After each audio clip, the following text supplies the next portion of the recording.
everybody. My first evening or nighttime stream in many months, actually. And hold on. Why am I hearing myself? Ah, there we go. Alright, we got that out of the way. Now let's, it's been a while since I started with, recent pickups type thing. I don't pick up things mint very often. And I don't eat sugar cereal very often either. Yeah. Hey, Mr. Fox Guy, how you doing? Hey, glad to see you enjoyed the angry Japanese god rampaging the usurper king movie yesterday. Mr. Fox Guy, if you're not familiar with Mr. Fox Guy, he does, I've seen him do a couple of gameplay things, but what got me to sub to him, he does lots of public domain movies, and we have a lot of fun with them. I don't always I'm able to chat, because often I'll be doing things in the background and just listening to him. He provides good commentary too, so if you like, MST 3000 type stuff, yeah, go ahead. Yeah, you can see, yeah, it included some Pokemon cards. And it's been a long time since Cereal had decent toys in them. And I don't really collect Pokemon cards, but it's like, I need something junky, because I was going to be doing a watch party with my friend of some cartoons and stuff that evening. And so the Pokemon cards inside, I got Pikachu my first try. And then I also got, what is this one called? Hatena, which I guess is from the Sword and Shield generation. I mean, I'm current up to until Sword and Shield. I haven't played Sword and Shield, so it makes me feel a little old seeing Pokemon that I've genuinely never seen before. And then I've got, what's this other one? Snom, which I don't really know anything about either. But I got 2 Hollows, my first try. And, like, Pikachu's the one I wanted the most, not because I particularly like Pikachu, but that was just happened to be one of the better looking cards. He has a cute pose there. Alright. And then I had to dig out of storage this book for later. After Game & Watch Gallery 4, we're going to be doing the Airship history lesson. This book is by the former president of Goodyear. Why is America no rigid airships? So, and then I also have this original photograph of the construction of the first American rigid airship, the USS Shenandoah. I know it's shining a lot on my webcam because of the my studio lights, but we will get those out in about an hour. Because first, and I really, okay, let's go for this. Okay, so this is by TOS. This is a joint venture between Nintendo and TOS. Actually, it's called TOSE. I never even heard of this company before I did the research for this game. And I didn't do a lot of research. Don't fall asleep on me now. We're just getting started. Alright. Now, I realized a lot of my streams tend to be they're balanced well between the game audio and my personal, like my microphone. But what I notice is that it tends to skew on very low on the volume scale, to the point where I watch my VODs on other computers, and I realized I could barely, I have to max out the volume, and I'm not even that loud, and the game's not that loud. Now, one interesting thing I noticed about this, and I didn't do any research into this, but look at this box art on the upper right. Now check this out. We've got, this might be the most recent depiction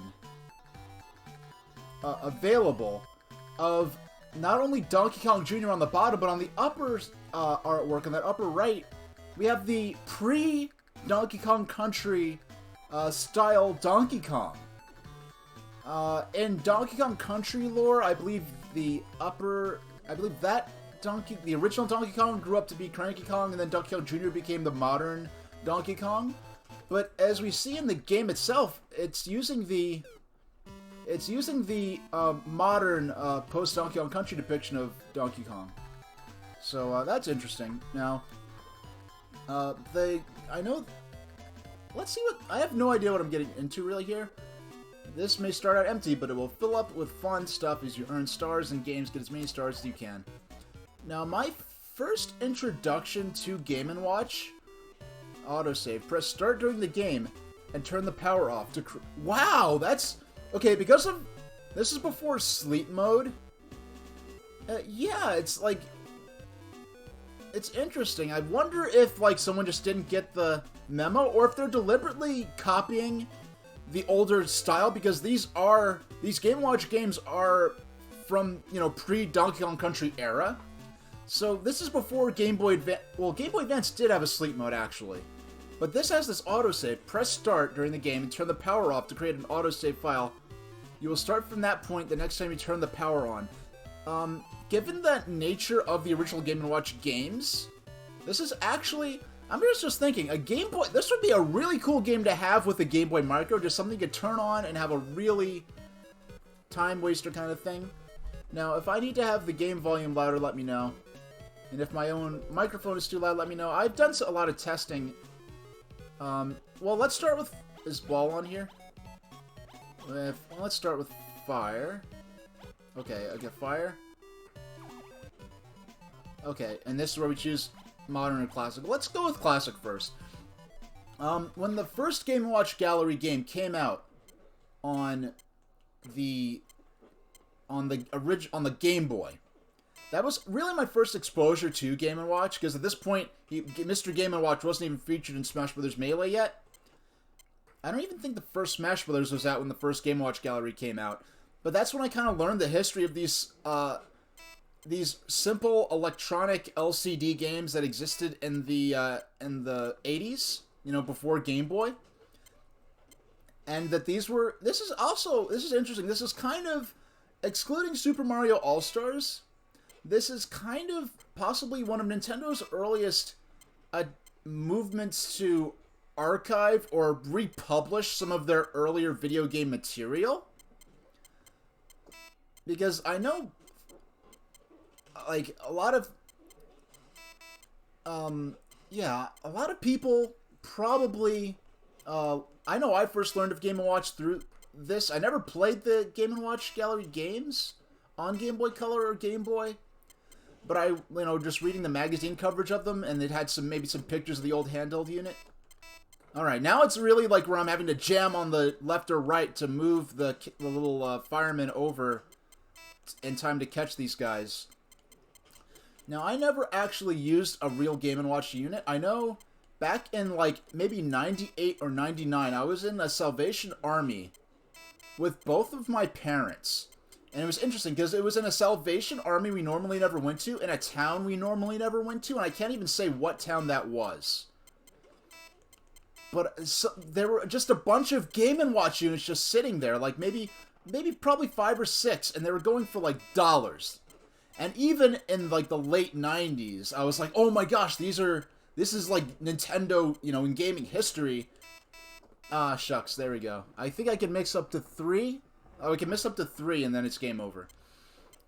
And, unfortunately, at the time, my parents just kind of decided, well, you already have a Game Boy, and that's better, so you can't have these.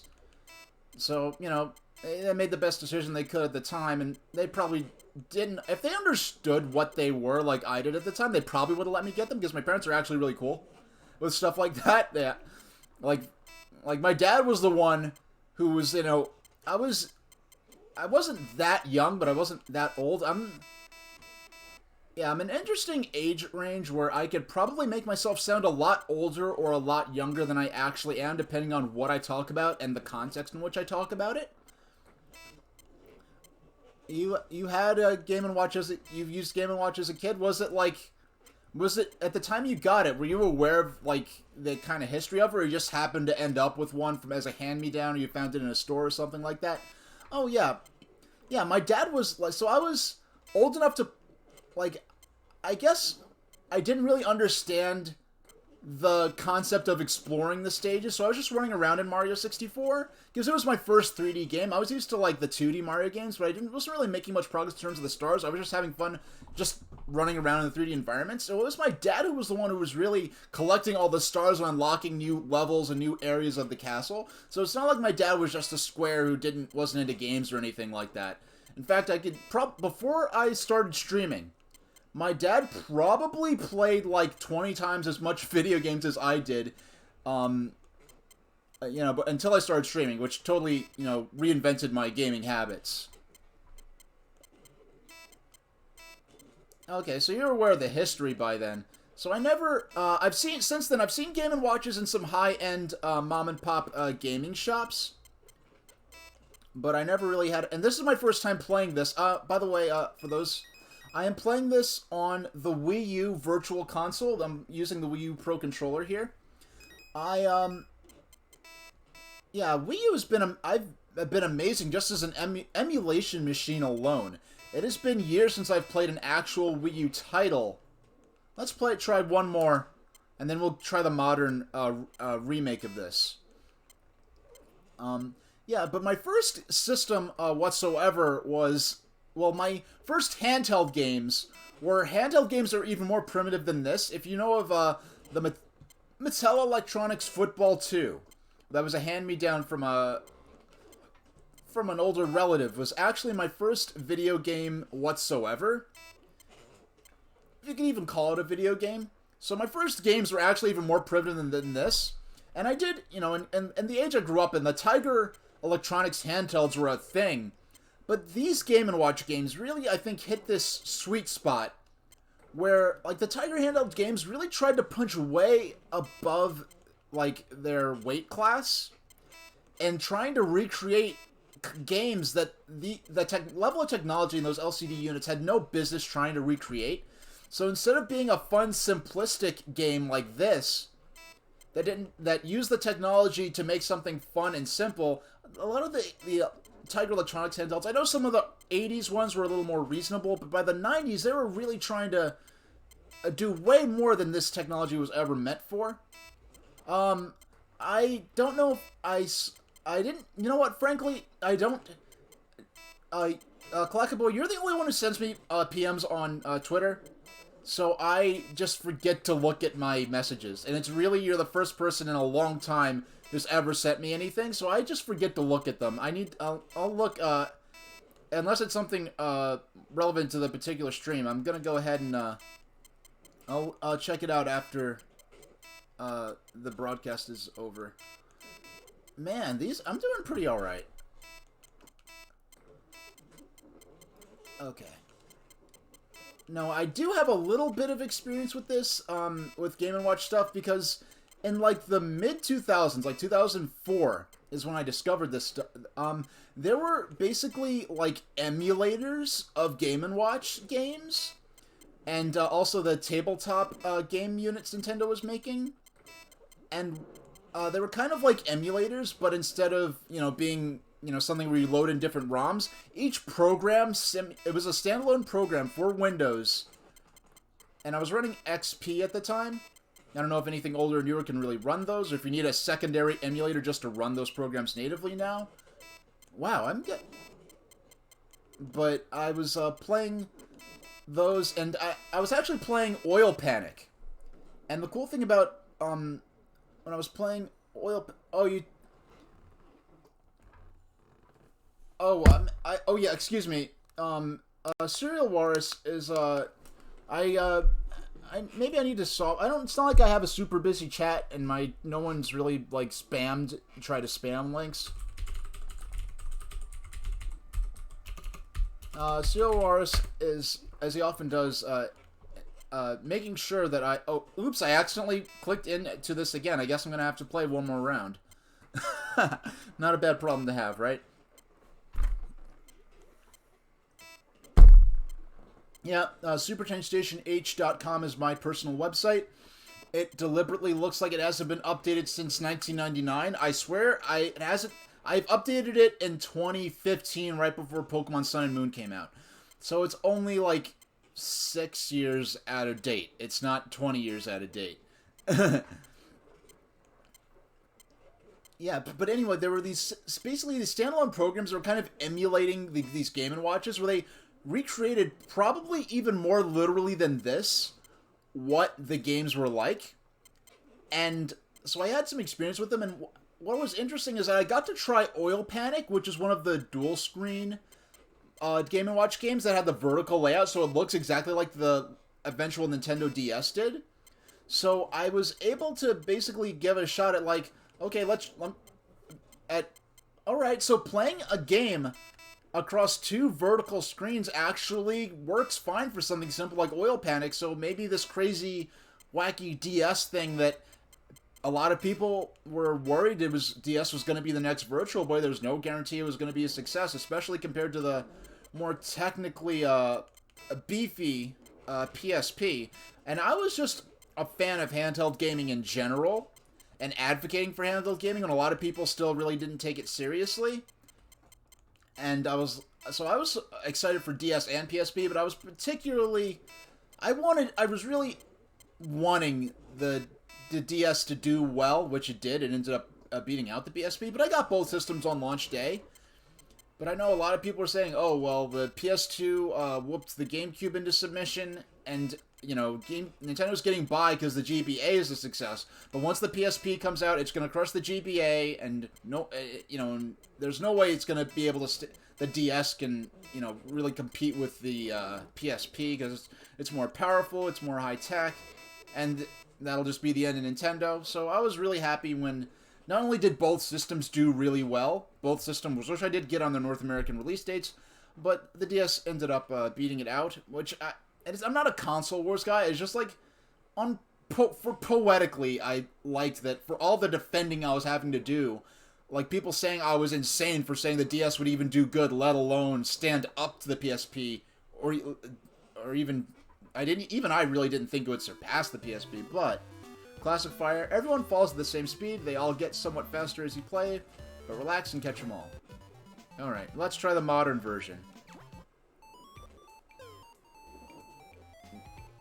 I know this tune because the Mushroom Kingdom Mario fan site, which is one of the older websites that I used to go on, that still exists, fortunately. It's kind of, to a certain extent, been replaced by wikis.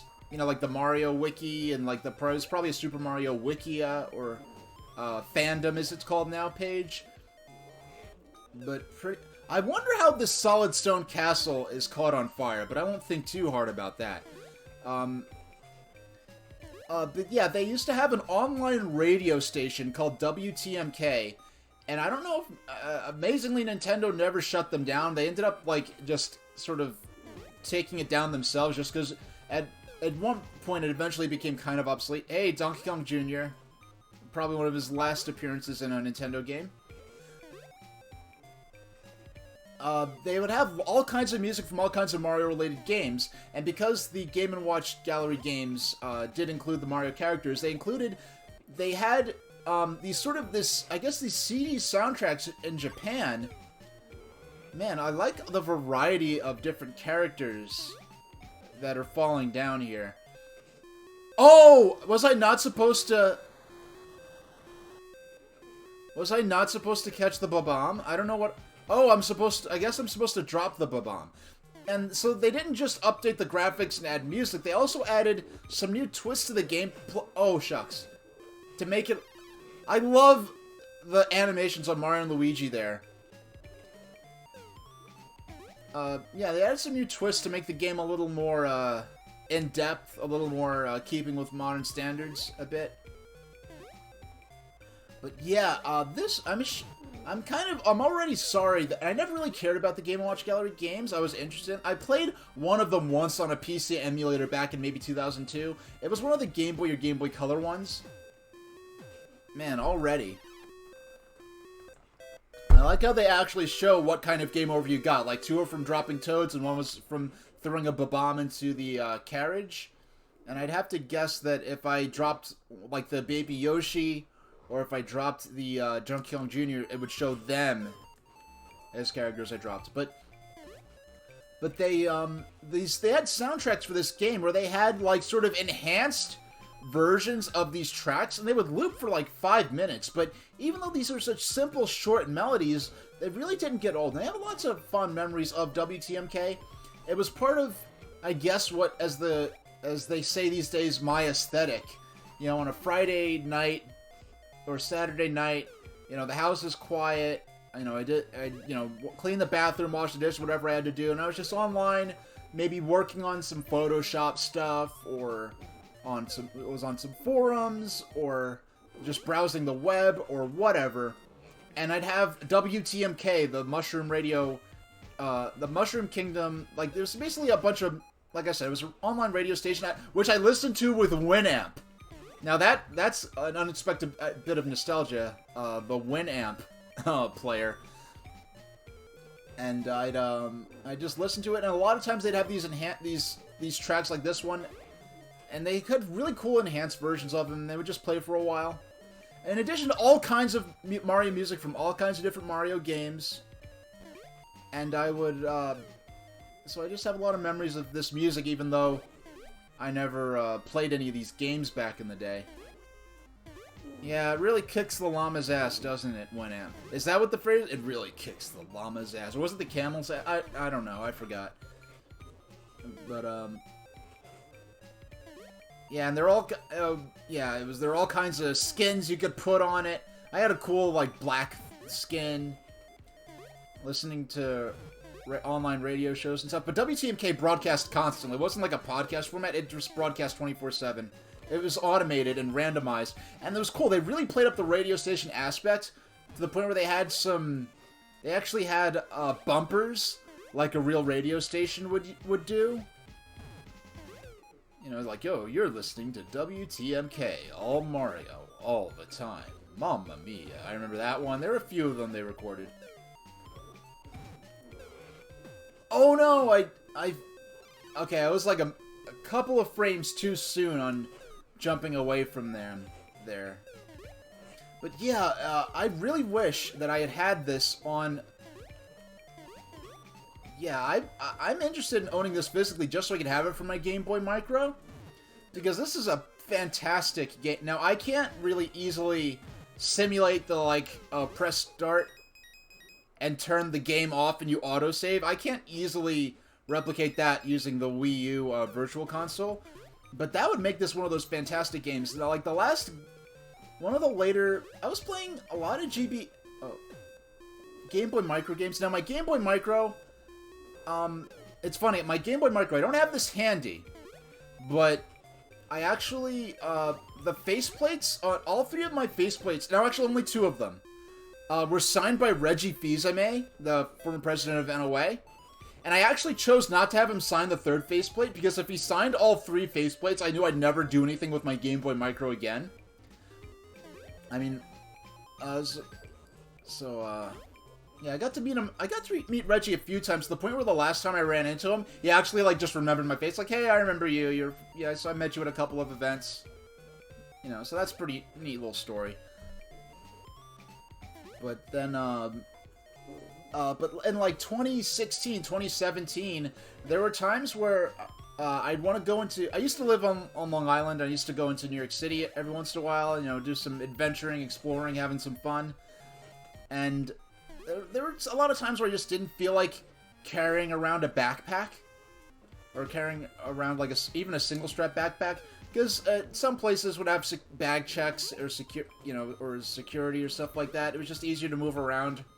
And so I wouldn't feel like dragging my 3DS around. And even so, my 3DS has, like, what is my 3DS? Has, like, 6 or 7 million steps on it or something like that. Before I really stopped using it, carrying it around routinely. But I would carry... And that time I'd use... So for times when I wanted to have something to play, I'd carry around my Game Boy Micro, because it's a nice little tiny pocketable system. Perfect for stuff like that, because the Game Boy Micro, it is little. If you've never seen it before, it is little. And I love it. It's one of the nicer pieces of hardware Nintendo's ever designed. The biggest mistake Nintendo made with the Game Boy Micro, they probably priced it a little too high, and they needed to sell the faceplates separately. Instead, you bought the system, it came with 3 faceplates, or you bought one of the special edition system, which would only come with the special edition faceplate. Fortunately, when they re-explored the concept of interchangeable faceplates on a handheld with the new Nintendo 3DS, they actually made the faceplates more widely available. Not by much, you know. I know I had better access to retail faceplates than many did because I was fortunate enough to have easy access to the Nintendo New York store in Rockefeller Center. You're a very unique guy. hard to forget, I would imagine. Also on topic about the Game Boy Micros. When did you buy them, and how is the form factor for playing games? Alright, you just opened Pandora's box. When did I buy my Game Boy Micro? I got it the night it came out. And I got it the day it came out in North America. And I went to my local Best Buy, and they did not have... they didn't have it in yet, because there was that whole stupid thing where it's like, there was the advertised release day, but then when you went to a lot of stores, they say, oh, that's just the day it ships out to stores. I understand they're a lot more better with that often these days, where, like, the advertised date is actually the date you could get it. But that was pretty frequent back then for for major consoles, they would actually have the advertised date, but for this, Game Boy Micro is ultimately a revision. So, okay. Man, this is getting a little heated. Ooh, yeah! Okay, can I break 100 points? And we haven't lost a single character yet, either. So, at Best Buy didn't have it, and my grandmother lived in New York City, and I lived in Long Island with my my parents. And every weekend, my mom would go to New York, to my old hometown in, like, the New York City proper, to visit my grandmother over the weekend. Hey, 100! And so, I was planning to go with my mom into the city anyway, because it just so happened that the next day, Shigeru Miyamoto was doing basically the first autograph signing I was ever aware of Shigeru Miyamoto doing in North America. And that was taking place at the Nintendo, what's now Nintendo New York, what was then called the Nintendo World Store. And so this was September 2005, and it was right after... Yeah, it was right after the reveal. It wasn't too long after. I think it was a few days after the reveal of the Wii controller, because the controller was not revealed until September 2005. The console prototype was revealed at E3 that year, but they didn't show the console until September at Tokyo Game Show. Then they revealed the actual console. For reference, you're referring to one of your early YouTube videos where you're having him... the infamous hat-on approaching him for signing. Yes! I'm actually referring to that, because that is a story of how I got my Game Boy Micro. Because I went there, and... Well, I went to Best Buy, that was near me. And that Best Buy, like, just didn't have Game Boy Micro. And I was like, well, I was going to the city with my mom, and so that the next morning I could take the subway into Manhattan, and, go to the Shigeru Miyamoto... Well, I didn't even think of it as an autograph signing. I just knew he would be there and you could meet him, I guess. So, and I'm so weird. I wasn't even thinking, like, of getting an autograph. I was just thinking, oh, I get to shake his hand, it'll be cool. Like, I wasn't even thinking of it as an autograph signing. You know, because people brought unique things just for him to sign. And I was just thinking, oh, I just want to shake his hand and meet him. And so I'm like, well, the Nintendo World Store is, like, almost guaranteed to have it on, like, release day. So we could go there, we'll go directly into Manhattan, because I couldn't drive yet. So my mom's gonna drop me by the Nintendo World Store, I get my Game Boy Micro, then we go to my grandma's house, and then the next morning I'll take the train back in, and I'll get in line for the Miyamoto meeting. So we get there, and there are already, like, 50 people outside of the Nintendo store, you know, chanting, like, Miyamoto! So I'm like, okay. And my mom's like, you need to get in line now. Like, as I got my Game Boy Micro. And I was like, I wonder if he saw you live in the flesh again, if he would recognize you. I wouldn't be surprised. You're the most excited individual he met that day. And it's kind of hard to forget you have a very unique appearance. Yeah, but he also does meet a lot of people. I mean, you probably might remember me because of the hat. And it's funny, because Bill Trinan was right there. And normally I would have been like, oh wow, it's Bill Trinan. But because Shigeru Miyamoto was there, like, I was just blind to everything. I was just only had eyes for Miyamoto. I just totally ignored Bill Trinan. And I don't think anyone had probably asked Bill Trinan for an autograph. I don't even know if... But I know... And I, like... And my mom was like, listen, we need to camp out online now. To, you know, Because if you come back, it's gonna be... And I was like, no, I want to go meet Grandma, and it'll be alright, and my mom actually called my dad, and he got my dad on the phone. He's like, my dad's like, listen, you're camping out on 57th Street to meet Miyamoto, and that's final, pretty much. And they had to, like, convince me to stay, because we happen to have blankets in the back of the car. And, yeah, and it's funny because there were no... my mom actually crocheted that hat for me personally. Well, personally, I mean, I asked her to make it for me. But there was... if there was an official hat of Eslo, like an official merchandise hat of Eslo from... I'm guessing that's a good thing. It's a moon. Okay. I don't know what the moon is doing. Jumping out of a burning castle, but... Now, where was I at? Yeah, so that's how I met Miyamoto, and that's how I met Reggie. And what's funny, and Reggie will actually, like, explicitly refuse to sign any system that Miyamoto signed. He's like, no, I am not worthy of signing the same, like, system as him. So it's kind of interesting, and very humble of him.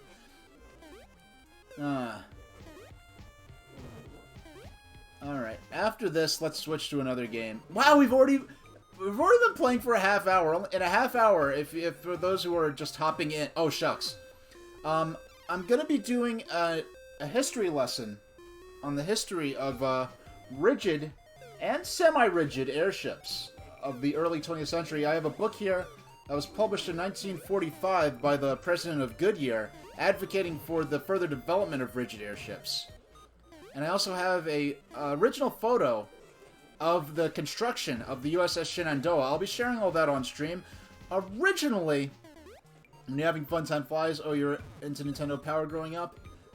Is it something I frequently purchased? I had Nintendo Power and maybe 98, 99. I had it from maybe 98 to 2001. Not long after the GameCube era, I remember just losing interest because I wasn't really reading the magazine so much because I was getting so much of my news online. Then I did get a few of the last issues. I subscribed not too long before... Yeah, not too long before... I let my subscription lapse not too long before Nintendo of America stopped running the magazine personally. At that point, I wasn't really interested anymore. Because, like, the official Nintendo magazine in Europe, for instance, that one was, like, officially licensed and authorized by Nintendo. It was the official Nintendo magazine for Europe. But Nintendo of Europe basically didn't actually care about them. Like, they had trouble, like, they couldn't even get access for interviews and stuff like that, like Nintendo Power in North America could. And there were times where, like, basically there were, like, the Nintendo magazine in Europe was using the same rumor mill sources that people online were using, because they had very few insider, like hookups from Nintendo. Like, they had to, like, fight to get, like, Miyamoto interviews and stuff like that, and they were frequently reporting just flat-out wrong information, because they were kind of helpless. And even with Nintendo Power North America, because it was run by Nintendo of America, they would only publish things when they were ready to. Like, for instance, they were, like, posting, like, oh, next issue, we're going to have first teaser screenshots of Pokemon Gold and Silver. Meanwhile, online and in other magazines, there were full-on reviews of the Japanese version of the game, where they discussed the new features and new additions to the game. Because Nintendo of America was only going to publish it when it was part of in line with their official publicity campaigns. But meanwhile, you could just get the information online freely. Like, they were only they're teasing and stuff like, ooh, there's rumors that, oh, there could be a telephone contract in the future for the next Nintendo game, for the next Pokemon game. Meanwhile, I knew from the previews of the Japanese version that, yes, there's a new, like, cell phone feature in your menus. Fire, rain shower. Mario Cement Factory, Donkey Kong Jr. 3. No, Donkey Kong 3. Donkey Kong Jr. Let's try Mario's Cement Factory. There are some unlockable games in this. I don't know. You're enjoying the coffee brew bubble tea found at Trader... Oh, you got the ice cream! Awesome, awesome. Awesome, Collectaboy. Okay, let's try the classic version. Let's know how this all... Okay. I believe, if I remember correctly, there was... What am I actually doing? I have to figure out what I'm doing. Oh, I see. Okay.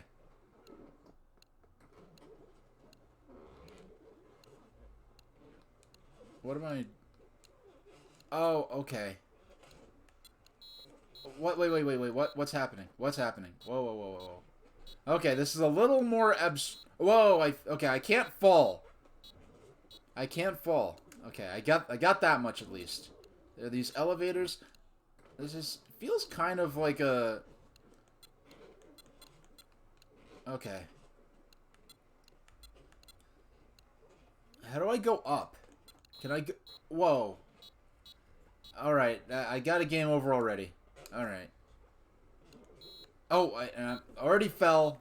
Okay. This is... OSHA's not gonna like this.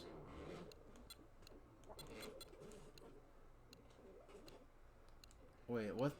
So that's cement, and I have to hit the lever? So I let it fill up 3 spots?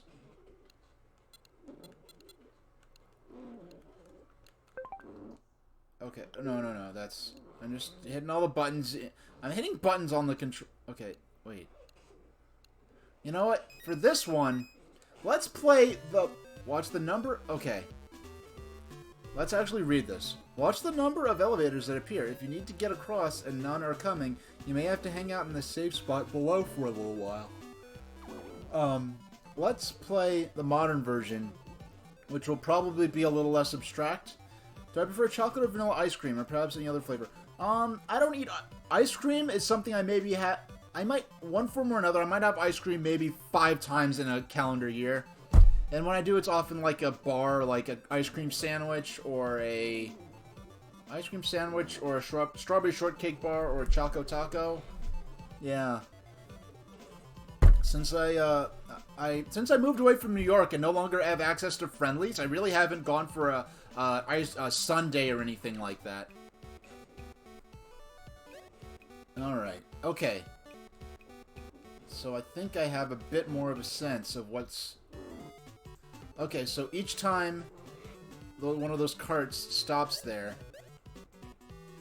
Okay, so each time a cart stops, it automatically dumps the cement into one of those troughs. Okay, so at least this one, Mario actually can... Okay, so one's always going down and one's always going up. Since I can actually see an animation, this makes a lot more sense. Okay. Oh, okay. I mean, it's called Mario Cement Factory, but it's clearly a cookie factory now. I mean, and cookies are... I mean, Yoshi has the whole Yoshi's Cookie thing. Oh, and Tosei? They also made Yoshi's Cookie, actually. They made this, they made Yoshi's Cookie, and the games they make, they tend to go uncredited, much in the same way that Game Freak tends to go uncredited for a lot of the earlier stuff. Like, they made... Game Freak... They made Mario and Yoshi, or just Yoshi, as it's known in, Wait, is there a Boo eating my cookie batter stuff? Like, what's going on up over there? Okay, Mario can't jump. Okay. Oh, why is he crying? Do I have to do it? Do I have to... What's the time? What's the time? Oh, something's beep. Oh! Oh, I see. The upper left, that trough overflowed. There was a special Ben & Jerry's edition of Thomas the Tank Engine themed ice cream. I'm sure you'd get it, if only for the collectible container. I'd probably take a picture of it if I saw it. Well, Ben & Jerry's, I'm not a Ben & Jerry's fan. I'm not like... Okay, so I just have to let the booze out of there. Out of the trough if they get stuck in there. Yeah, I'm not I know I'm not big into Ben & Jerry's, like I'm not big into ice cream in general, but I do know that they make some good stuff. Like, I've tried the Americone Dream. I don't think I've ever had Cherry Garcia. I know that's a famous one, though. Yeah, I don't think... yeah, I haven't...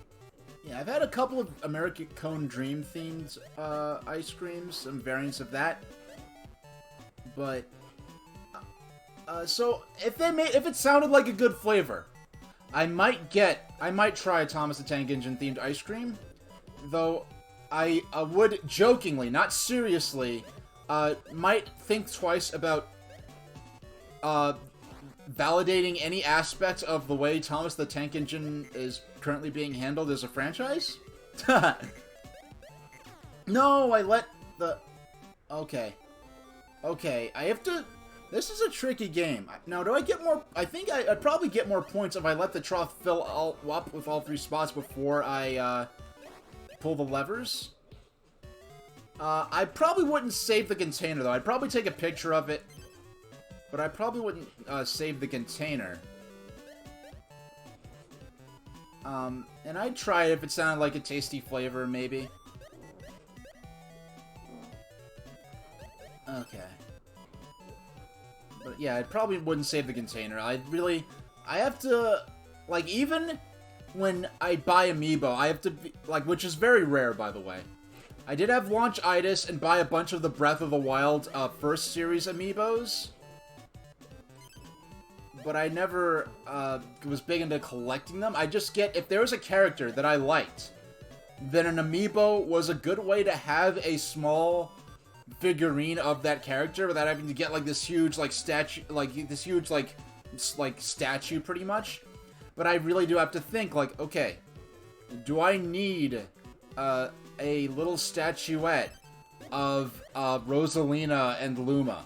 Like, I have to think, do I need to carry that, or do I really need that in my life? Do I need that? And so, like, the only Amiibo I really want right now that I don't already have is, say... No, I know specifically. It's the Piranha Plant from the... No! Come on. No! I let it... Doggone, that's game over. If I wasn't so impatient, there was a slim chance I could have actually got over to that lever in time. But,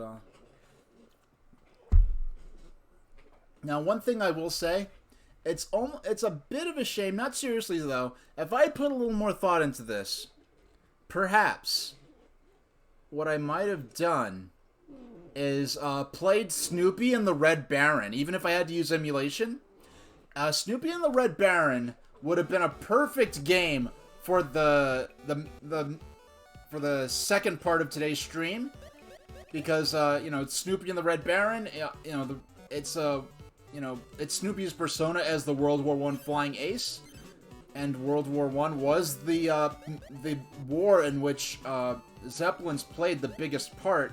Unfortunately, I mean, there's nothing fortunate about a war. I mean, there's nothing to be romanticized about war, especially with the Zeppelins making easier than ever the targeting of civilians, with Peter Strasser, who was the head of the military airship program in Germany during World War I, has an infamous quote about, like, now that there's aircraft that could drop bombs, there's basically no such thing as a civilian, where basically everyone is a equal target, according to this new, more mechanized, airborne form of warfare.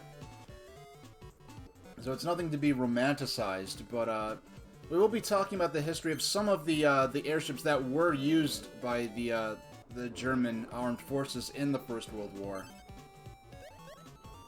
I know Ferdinand von Zeppelin was inspired heavily by one of his main motivations was the development of airships to strengthen Germany's ability to make war. He was originally inspired by he was at first-hand witness. He was observing the the American Civil War, and in the course of doing that, he was particularly interested in the use of surveillance balloons by the Union forces, and he was really interested in developing balloons into some kind of more steerable, controllable aircraft. You haven't thought much about airships until you played Final Fantasy IV. Many RPGs utilize them. Yeah, there are really there's a real romanticism to oh no, I did that one myself. I sort of bamboozled myself there. But I do still have I know it's a little the industrial theme of Mario working a cement factory goes with some of the themes of Donkey Kong and what else? And Wrecking Crew and other such early Mario stuff, where it's kind of focusing more on Mario as sort of a as a worker in industrial settings. And there was also the Mario Brothers Game & Watch, where Mario and Luigi were working together to pack boxes. But I think this cookie factory theme is very comfy, I do have to say. But yeah, but if I put a little more thought, I certainly don't mind. This is a very fun game to play tonight. It lets me talk a lot without having to think too hard. This is a very much a... Now, after this game, after this round, why don't I try... But now that I have graphics that are more clearly illustrating what the method of action and the objectives of the game, perhaps I could play the original version with a little more proficiently.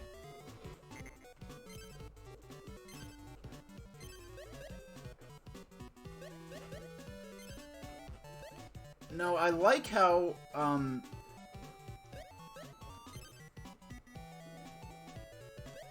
wait, am I... Now, do I get points? Okay. I get points when Toad packs the cookies. Oh, I fell... I guess I fell too... I guess if you fall to that hazard, I guess the striped bars there... I mean, in a real industrial setting, the black and white... The black and yellow B stripes are supposed to signify a hazard. So I guess if you fall down... I guess that's a signal that if you go too high up or too far down... Wait a second. So do I get a point for... I have to just check and see what I actually get the points for. 70, 71, 72, 73. So I get a point for each time I pull the lever and drop one down. 73. Okay, let's see. 77. Okay, so each one at time I... 79. Okay. I was looking at the animation of Toad and Yoshi, like, packing the cookies, and I thought that's what would count as the point, because I'm thinking of this too literally in terms of productivity, like, oh, I get points per cookie. No, I get points per each time I drop a batch of the batter down, I guess.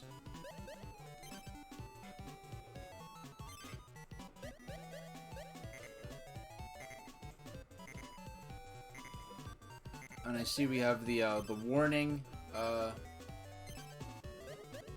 yeah, the warning klaxon. I think klaxon isn't quite the term to use, but you know what I mean, the warning. I know, Yoshi. I know you're eating... I just love that Yoshi is just eating all the cookies.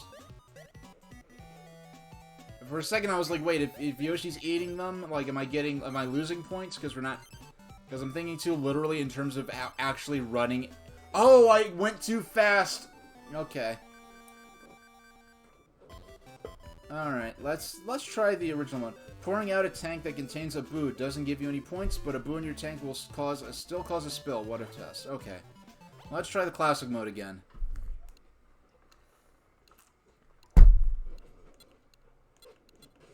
Okay, it's more apparent to me now. One is always gonna go up, and the right elevators always go up, the left elevators always go down. I get it now. For a while, I thought the goal might have been to wait, like you might get extra points for letting the tank fill all the way up, but that's not the case. Oh, okay. Okay, this is less forgiving where I can't jump down. Oh, as I immediately jump down again. This is one game where I feel like the classic version massively improved on the concept of what's going on here. Wait a second. Okay. Alright, it is so hard. I see why there's an up arrow on the right and a down arrow on the left. Because it is so different. It's really... The actual graphics of the game do not really depict whether or not the platforms are moving up or down. It's really, like, just inferred, and you have to just know the right ones always go up, the left ones really go down. Now, this is a more complicated game. This is a good game concept, as we see by... Oh, I forgot. I cannot jump down. I cannot jump down. Yeah, this is a good game concept, but they're really flirting with the limits of what the graphics are able to depict properly. Okay, there we go.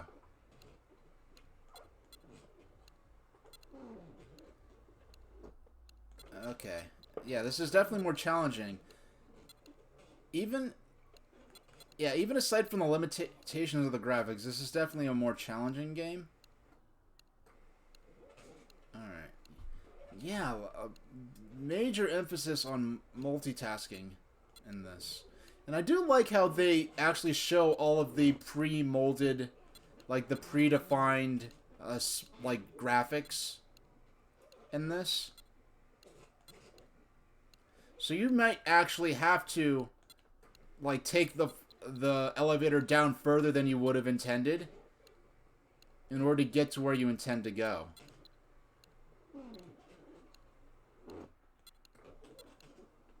Because here we're actually loading cement into the trucks.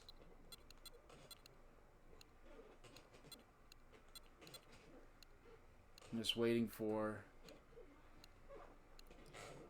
some cement. It's been a while since some cement showed up. Oh, here comes some cement. Oh no, I cannot fall down. I have to properly, safely board the elevator like an actual human being would on a construction site. Well, not a construction site, a cement plant. Now, it would be interesting. I wonder if I could find I guess, frames of these original Game & Watch games and use that for this layout. That would be cool. Yeah, you've been lurking. This looks like a great compilation. Yeah, this is my first time playing these. Now, the first game was Fire, which is this, the game where the people are jumping out the building. Oh, and you're on the trampoline. That was very obvious, because I played the original, like, the classic style first, then I played the modern remake. And with Mario Cement Factory, when I first started playing this, because this is Mario Cement Factory, I genuinely did not know what was happening. And then I went back and played, and the modern version, and with the modern graphics, I could actually kind of figure out what was supposed to be happening. Whereas if you look at this out of context, it's harder to tell what's happening. They're kind of flirting with the limits of what the graphics are able to depict. Well, you probably heard me say all that because you've been lurking. But oh wow, only 11 minutes until we go to the Airship history lesson. Which means I will, oh my gosh, I keep falling. Okay. Let's go with the modern version. Play a little more of that. Alright. A lot more forgiving in that you could jump down the elevator levels. I mean, this would have been yeah, like with Ball... not Ball. With Fire, it kind of doesn't really make that much of a difference between modern. Well, I mean, the modern version is a huge step up, but the playability of the game is significantly enhanced just by the graphics alone in the modern version of Cement Factory. Oh, and okay, because like my third monitor just barely clips out the bottom of the screen, so I kind of forget that there's a hazard bar down there that's depicting, oh, it's dangerous down there. It's funny to see that they made full redesigns of all these games. Seems like a lot of effort. I never played any of the other... Well, I played one of the Game Boy or Game Boy Color Game Watch Gallery games on PC emulation back in like 2001 or 2000, probably 3 or maybe 4. but I don't really remember much of it. I just remember I liked it, but I never played it. This is the first time playing an official version of any of these games, and this is a game I want to get physical just because this would be a fantastic title for the Game Boy Micro, because this does have a quick save feature where if you press start and turn the power off, you apparently can start right back where you started from when you turn the power back on, which is really keeping in line with how the original Game & Watch units were, and making them particularly fantastic games for extremely short bursts of play, for even just a minute or so. So, we'll just get down here, and... okay, we want to go...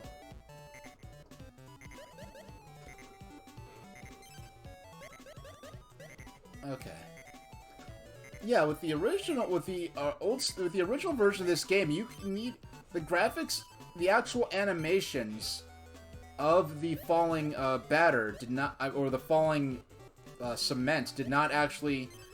You couldn't discern from that alone which direction the platforms were moving. Well, you could, but it was very tricky. It wasn't really obvious. Like when I was playing, I could not tell what was happening. Oh, I just barely salvaged that. But I need to go down there and get that boo out of there.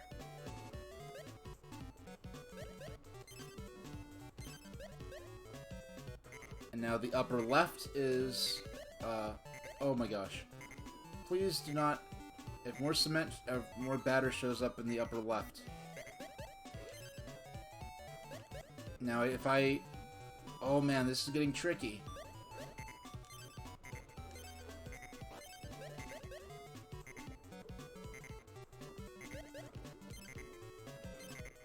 Okay.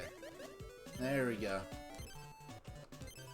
Yeah, I mean, this was developed by Tosei and not Nintendo, but I do think this is interesting in that the existence of these games is probably one of the earliest attempts, aside from Super Mario All-Stars on Super NES, of Nintendo trying to re-release or archive or commemorate their earlier material. So it's very interesting in that aspect, and one thing I always thought was interesting, even before I really knew much about these games, in Japan, I mean... I've known for a long time, since like the 2000s, in Japan, these Game & Watch Gallery games, these were not called Game & Watch Gallery in Japan. In Japan, these games were called Game Boy Gallery, which is so interesting, because it's like playing up on the, like, as though it was like a Game Boy, history of the Game Boy, when it's actually a history of Game & Watch, and yes, Game & Watch was called that in Japan anyway.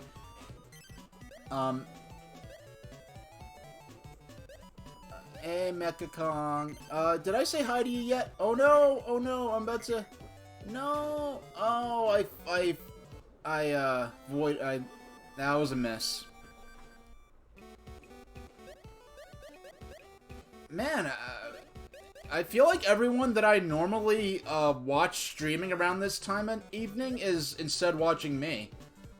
So I'm glad I could return the favor in, entertaining you guys. This is the first evening stream I've done in a very long time, but, I certainly, am having a good time with it. Okay. Oh, you've been lurking this whole time? Alright, well that's your own business. If you're... yeah, I don't feel obligated to participate in chat. And yeah, and I need to go ahead and do, in general, we'll see how this history lesson thing, I mean, I spent, honestly, the whole Zeppelin history lesson thing started as me really just wanting to rant about a bad video that Cheddar put out on YouTube, and people in the comments of that video have called out all the mistakes they made, but they called out only, like, maybe 10% of the mistakes that were made. They pointed out two of the more obvious mistakes, and I'm like, oh, they're mistakes that they made that are flat out embarrassing. Like, people, like, flat out just failed to do their job in doing the research for this video. And I'm sure with an outlet like Cheddar, I'd pretty much expect that it was a team of people doing it, so it's not even like it's necessarily one person. Oh, that's miss number 3. Alright. Let's do another classic mode and then another easy one, and that'll probably carry us through to the airship history lesson. Now, I'm probably not going to last that long in this because I'm sort of spoiled by the more generous jumping mechanics of the modern version. Now, I do remember that I think it was Game & Watch Gallery 2 was one of the first major games that I remember coming out on Game Boy Color. And I remember... Oh, my... See, look, I just... That quickly, I forgot. Alright. Will I be doing evening streams? Occasional. I'd like to do it more often. When I do evening streams, they might be things like Airship History Lesson. They might be maybe more chilled out kind of streams, where I'm maybe playing games like this, where I could, play the game and run my mouth a little more, without having to worry about my gameplay quality suffering. I just gotta restart my chair here. There we go. Lots of maybe comfy train videos that are public domain, or that the copyright holders like don't care anything about. So there's see, look, that quickly I've game overed myself. This version is the graphics. It's the graphics, the limited graphics, and the, I guess, the less forgiving jumping physics combined make this a little tricky. I mean, it's going with like if you look at the original Donkey Kong or the original Mario Brothers, I don't know if Mario Brothers is like this, but I know Donkey Kong, it definitely does not let you have very little. You have a pretty realistic like ability to fall, but if Mario falls more than, I think, more than a full body length up ahead of him, he instantly dies, which is actually fairly realistic compared to the way Mario jumps in modern Mario games. But the Donkey Kong, and especially Mario Brothers, the original, like the GBA version of Mario Brothers I could deal with, but the original arcade version of Mario Brothers is really hard if you've never played it, or even on the NES. I think they kept it, the jumping physics, because one of the big innovations of the first Super Mario Brothers that you don't really think about a lot is the fact that it was one of the first platformers, if not the first, where the longer you held the A button impacted the strength of Mario's jump, and that the arc of Mario's jump could be adapted while Mario was in midair. And those two elements together, like, revolutionized the jumping controls for platforming games. And whereas in Mario Brothers, Donkey Kong, and in Mario Brothers, Donkey Kong kind of has its own sort of rules, but when Mario Brothers, where it's kind of getting a bit more in how you'd want to move in... Oh, doggone, I forgot the boo was there, so I overflowed. Yeah, and Mario Brothers, because it is, like, you know, pretty much the prequel to Super Mario Brothers, you could say, and it's even more tricky, where you want to jump like you're playing Super Mario Brothers, but in Mario Brothers, your jump is always, like, you always jump the same arc and the same height. If you're standing still, you jump straight up. If you're moving, you jump the same jump with the same arc, and there's no, like, momentum that plays into it, and the length of you holding the A button doesn't play into it. So it's very hard to... And plus, I feel like the floor is very slippery in the original version of Mario Brothers. And making all that even worse to adapt to is that the first version of Mario Brothers I played was Mario Brothers on the... Game Boy Advance that was included with the Super Mario Advance games. Now, that was the first version of Mario Brothers I played, and it's the first time, and like the lead up to Super Mario Advance, they said, Mario Advance will include Super Mario Brothers 2 and the arcade Mario Brothers with a 4-player mode added. And that was the first time I was aware of Mario Brothers, but it's not the first time I heard of it, because I had a friend that, like, I think I went to karate with him or something, and it was before or after the session started, and he was saying, like, as I got Mario 64, and I was telling him about it, he's like, oh, you know, I have Mario Bros. On like, the NES, and I hadn't had much exposure to Mario on the NES, so it's kind of like, oh, wow, you have, like, the, you know, the historical, because my exposure to early 3D Mario was, yeah, they did some interesting changes to cope with the screen crunch. Alright, so I'll tell this story real quick, and then we'll move on to the Airship History Lesson. Pretty much, he said, like, oh, my friend has Mario Brothers on Atari. And, like, Atari was kind of legendary, because you couldn't even look up online to see what Atari games looked like. It's something you just heard older people talk about, right? And so it's like, there's a Mario Bros. On Atari and it's terrible. I'm thinking like Super Mario Brothers. I didn't realize there was a game before Super Mario Brothers. Okay, so let me get up. Let me just get up and stretch for a minute. 1 minute. Yeah, I know the where's the timer? Where's that doggone timer? Here we go. We'll just set the timer for 1 minute, and I'm not even turning off the mic or turning on my whole screen. I'm just getting up and stretching a bit. What's your new name? Oh, I just realized that you changed your screen name, Mechacon.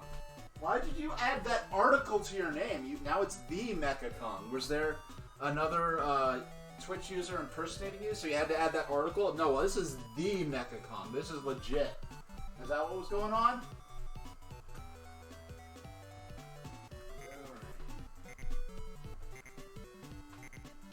I'm just stretching. Because I'm gonna at least do the airship history lesson. Okay.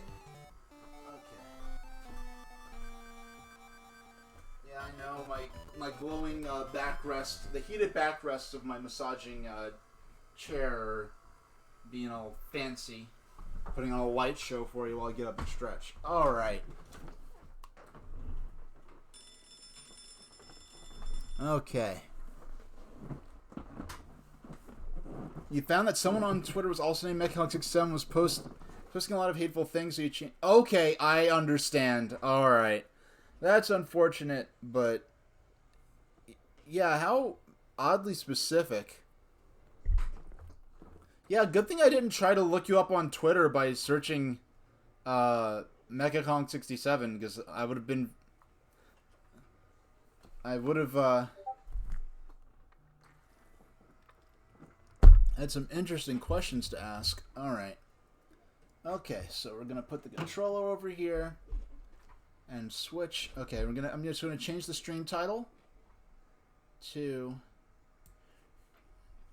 Airship History Lesson.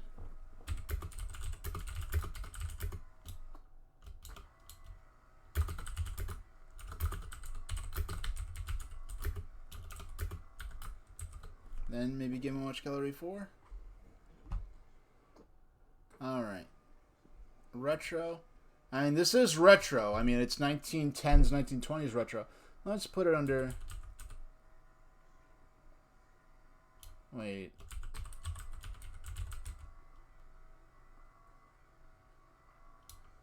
Okay.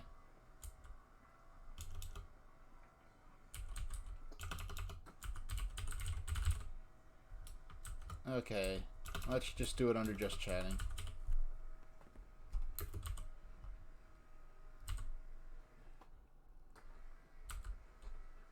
Yeah, there we go. I actually remember to change the stream title and category. Okay. So I just got to do a little setup here. Your deodorant is the pits. Okay. Huh? You've been using the same stink stick since high school. Attention.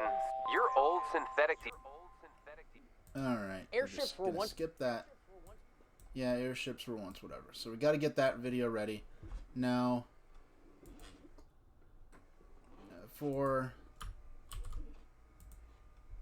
reference, I'm just going to post a link to the video. There's a link to the video I'll be talking about. Now, okay, so here we go. I'm kind of winging. I have a loose idea of what I'll be doing, but I'm gonna be winging this to an extent. But I've done a lot more planning for this than I ever really thought I would. But I've done a lot of, I've done it just for my own personal reference, and also writing books that take place in like 1910s times. Especially when they have a steampunk slant to them. I do end up doing a lot of research. Now, the college I went to has 2 campuses. One of the campuses, there was a school of aviation attached to my college. It was part of my college's course of study was aviation. So one of my campuses was actually an active airport, but there were other classes there too. So I was taking like a biology class, or not a biology class, like excuse me, what is that word? Like an ecology class or an environmental studies class. And outside the window, they're just planes taking off and landing. And so in the library, relating to those courses of study, there were lots of good books about aircraft history, including books about airships. Now, these are just a few of the books I've taken out. I no longer have access to these books. So that the book The Aeronauts, that is by L.T.C. Ralt. And I actually did not realize, it didn't click in my head, L.T.C. Ralt. Where have I heard that name before? It did not click in my head until actually about a month ago when I was starting to get ready for this video. I was like, wait, that book was L.T.C. Ralt. I'll get back to who L.T.C. Ralt is and his significance later. I'm gonna tie it back in a way you're gonna find amusing. Quick disclaimer: probably I'll take questions. I've turned off alerts, and chat won't appear on screen because I am going to edit this into something for YouTube later. But here's just a few of the books I was taking out of the library at the time. And yes, those are silver dollars holding on the pages. I'm exposing more of my interest. Now, one of the books I actually do have, this book here, is called Why... I know it's inverted, excuse me. It's called Why Has America No Rigid Airships? This was written in this was published in 1945 by the former president of Goodyear. And so, I'm going to read the first page. A study of the characteristics of large ocean-crossing rigid airships leading up to the question, why does America not use all 3, the dirigible, the airplane, and the steamship, to provide this country with the best possible transportation system? And this first, I'm going to read this first page real quick. It's just almost kind of mythical. You have an airship here. You have a boat. You have also a flying boat. And it's almost kind of mythical the way this reads. Like you're reading almost a legend. Nature has pointed the way for man to use more than the surface of the world given to him. For animals do not merely walk on the ground, but burrow beneath its surface. Birds fly over water and land alike, use both as landing places, and fish swim under the surface of the water. So man has used trains and automobiles to move about over the land, subways to travel below its surface, steamships to sail on the surface of the water, and submarines to travel under it, and has created airplanes and airships to fly both over the land and the great stretches of ocean. So I'm not going to read a whole lot to you. I'm going to show off this photo here. Here we go. So this guy here, that's P.W. Litchfield, former president of Goodyear. This guy here with the cigar, that is Hugo Eckener. And Hugo Eckener was, he originally, we'll get into his history later. But this book also, so this is 1945, immediately after World War I. He was making a case for America to develop rigid airships, because only America really had large helium reserves to fly airships with. And the airplane technology, they had been transatlantic airplane passenger flights, using different islands as stopping points. But those the direct flights were barely possible, and even after World War II, World War II did push fixed-wing aircraft technology a lot faster in developing it for the war effort than it otherwise might have. But coming immediately after World War II, the capacity of fixed-wing aircraft was not quite where it was, where if we did have rigid airships in the U.S., we would have had the unique ability to fly them using helium, which I'll get into the history of that later on. And also, they would have been able to do things that airplanes could not do. And just very rapidly after World War II, that gap was filled up before there was really a chance for that to gain traction.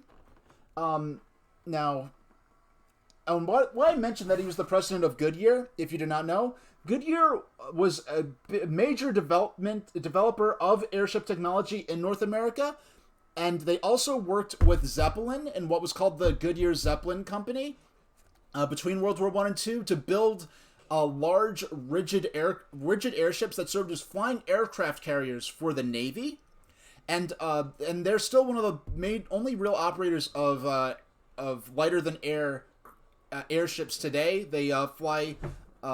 Everyone knows about the Goodyear blimp, even though technically the newest Goodyear blimps are technically not blimps. They are actually Zeppelins, which in a sense, which I'll explain later on. Now, this here is an original photograph of the construction of the USS Shenandoah. I know it's inverted because of my webcam here, but I will don't pull that out later, and we'll go into the history of that. So we'll get rid of this book. So we'll be referring to them later. We'll be tying that in. Now, when you talk about rigid airships, the video is going to kind of explain some of this that we'll watch, or parts of. To a certain extent, I'm really watching the video more to tear apart the parts it gets wrong, more so than as information. But here we have to scale a Goodyear blimp with a large rigid airship. If just the sense of scale, the difference between them.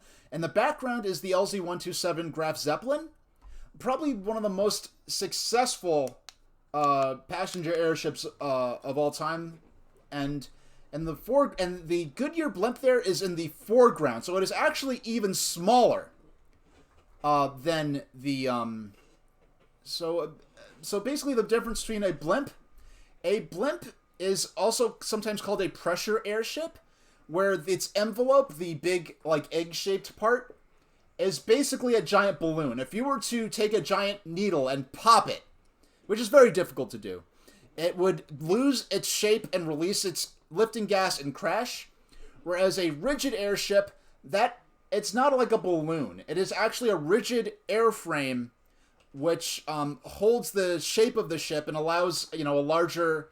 The entire bottom section... there's a diagram I could have incorporated. I'm sorry I didn't, but it should be kind of apparent what's going on. Ironically, the video will include a diagram that kind of gives a sense of the interior of these ships. It is not just on a blimp. Only the small cabin slung beneath the envelope contains passenger and crew facilities. In a rigid airship, the cab in the front, or the gondola, or the control car, will contain the operating. It will contain like the bridge where the pilot and co-pilot will be at. Also, it will contain a radio room for radio communications and navigation. It'll have a kitchen for cooking food for the passengers and crew, and there'll also be facilities throughout the entire lower part of the ship, in which they're staterooms for the crew, for the passengers. There'll be dining areas, drawing rooms, smoking rooms. Believe it or not, smoking rooms, and even in these hydrogen airships. The smoking rooms. Well, the smoking room were exclusively featured on the Hindenburg, and the smoking room was actually pressurized so that if there was a hydrogen leak, there was no way that the hydrogen could leak into the smoking room. All lighters, any toys that spark, if you had like a little toy car that produced sparks, anything like that would be confiscated and locked up upon boarding the ship.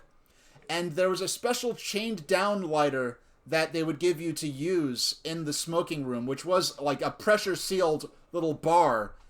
And so that's if you understand the difference between a blimp and a Zeppelin. Well, a Zeppelin was a ship.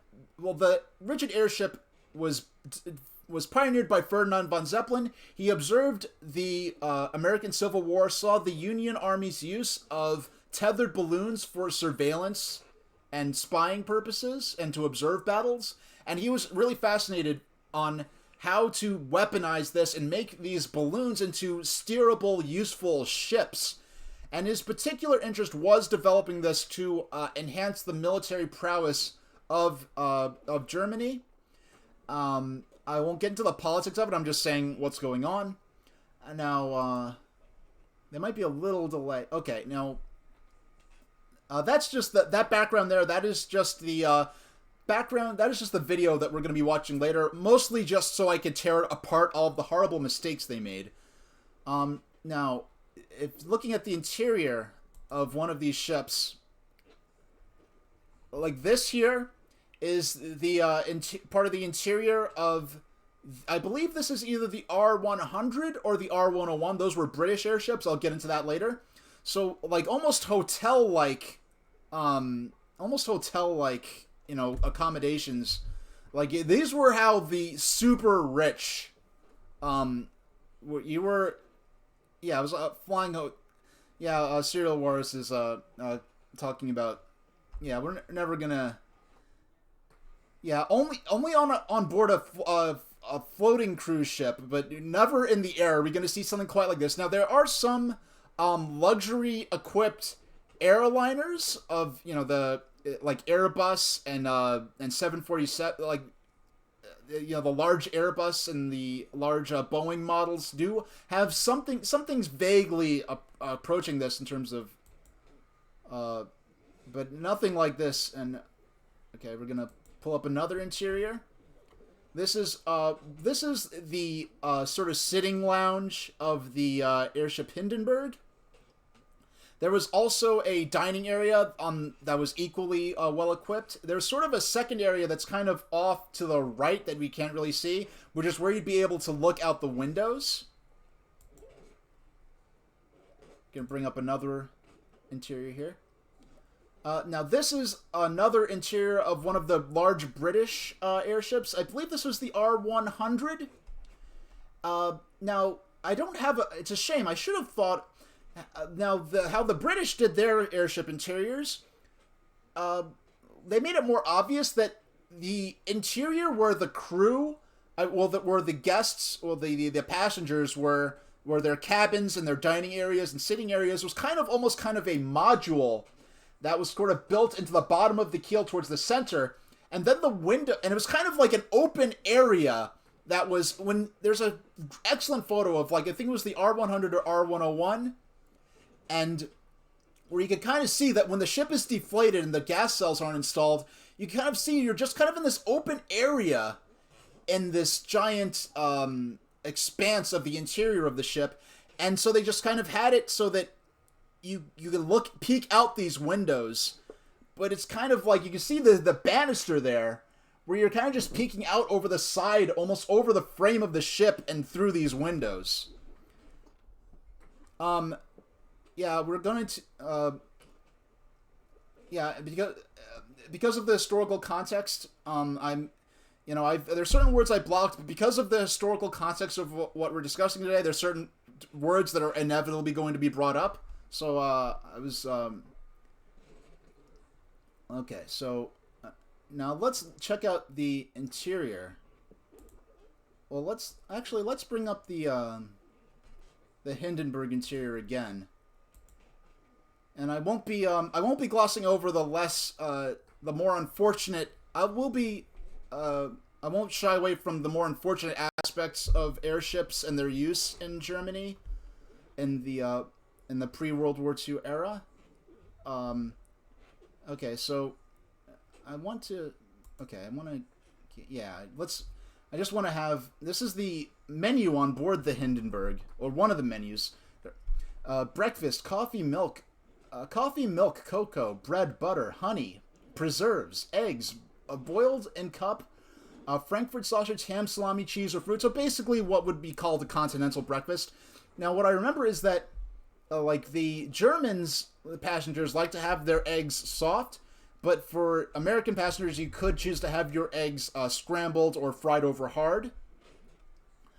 Dinner, beef broth with marrow dumplings, Rhine salmon a la Graf Zeppelin, roast gosling la Menuret. I don't even know how to say that. Now, me personally, the only time I've ever had soft eggs is in England, and it was quite an experience. It's only something, the way they cook their soft eggs is different from how they kind of soft eggs over here, but I know the British food is kind of infamous, but I do stand by a good British full breakfast. It will last me the entire day during the short time I've been in England. But mixed salad and applesauce, pears Concord. I don't even know what pears Concord is, with chocolate sauce, coffee and fresh fruit, supper, pâté à la reine, roast fillet of beef, mixed salad, cheese, fresh fruit, and coffee. So you were getting your money's worth, and you might want that. I've served this menu, and some say I'll take that with a side of with a fire extinguisher on the side. But now let's so there's a bit of a delay from when I click these commands to when the images go away, so excuse me. So we're gonna make no crepes. There are no crepes on the menu. If the French developed their Airship program a little further, I'm sure there would have been crepes on the menu if they had been doing transatlantic flights. Now, speaking of transatlantic flights, there are. I mean, I wanted to make a disclaimer. I'm not a historian. I'm just a hobbyist, casual guy, and so you could say that there were 9 rigid, transatlantic type rigid airships. There were certain Zeppelins there was one Zeppelin I know that I forgot the number offhand, but it was built by Germans with the intent of flying across the ocean and bombing New York City. That never happened. But of ships that were really, like, you could say that there are 9, like, transatlantic or transoceanic or transcontinental type rigid airships. And I am not including what was called the Africa ship in World War I, which was a plan by the Germans to resupply an ailing fleet in Africa somewhere, like a platoon in Africa, by sending a Zeppelin on a one-way trip with supplies and reinforcements and ammunition, then scrapping the Zeppelin once they got there, and then using all the materials that they scrapped to build more equipment for those troops. So it's funny because we think of like the airship era, as this big thing, but there are really only 9, arguably more, but some important airships. R-34, the first transatlantic flight, nonstop, which was the first flight from Europe to North America. The captain of the ship, upon the R-34's arrival in New York, R-34 was a British airship, by the way. It flew from England to Long Island. And that ship, the captain actually had to parachute out of the ship, and when he touched down in Mineola, New York, he became the first person to cross when he touched the ground, because he had to parachute out to teach the American ground crew how to properly bring in a Zeppelin, or an airship rather, because it's not a Zeppelin-built ship. It is a Zeppelin-style ship, which rigid airships are often colloquially called Zeppelins, but it is not a Zeppelin, a ship built by the Zeppelin company. So R-34. We have the USS Los Angeles, which was built as war reparations by the Zeppelin company in Germany. We'll get into the history in more detail later. You have the Graf Zeppelin, arguably the most successful and famous of all of the transatlantic rigid passenger airships. You have the R-100, which was I don't want to get into the deal too much. The R-100 and R-101, which were both built in Great Britain for Great Britain. Then we have the USS Akron and USS Macon, which were built in the U.S. as a joint venture between the Goodyear Company and the Zeppelin Company. These were built for the U.S. Navy. They were flying aircraft carriers. If you've seen the movie Up, where it's the airship is launching the biplane fighters, that's based on the USS Akron and Macon. You have the Hindenburg, which was built by the time the Hindenburg had been built. The Nazi Party was in control of Germany, and they used their airships for propaganda purposes. The airships were kind of the space shuttles of their day, which is kind of ironic because the space shuttle is, now itself, they're all in museums now. Space shuttles themselves are, now an obsolete form of space travel, but we think of them nostalgically, but they were the most high-tech thing of the day. So they were the perfect method for the Nazi Party to depict fascism as being, this is the more modern, high-tech way to run a society where, look how the innovations we're making in technology. So it's unfortunate. We'll get into that a little more later. There are other ships that could have been included in that, but that's just a brief overview of Now I need... now I do need... Excuse me. That's the... okay, there we go. That's what I wanted to do. I just want...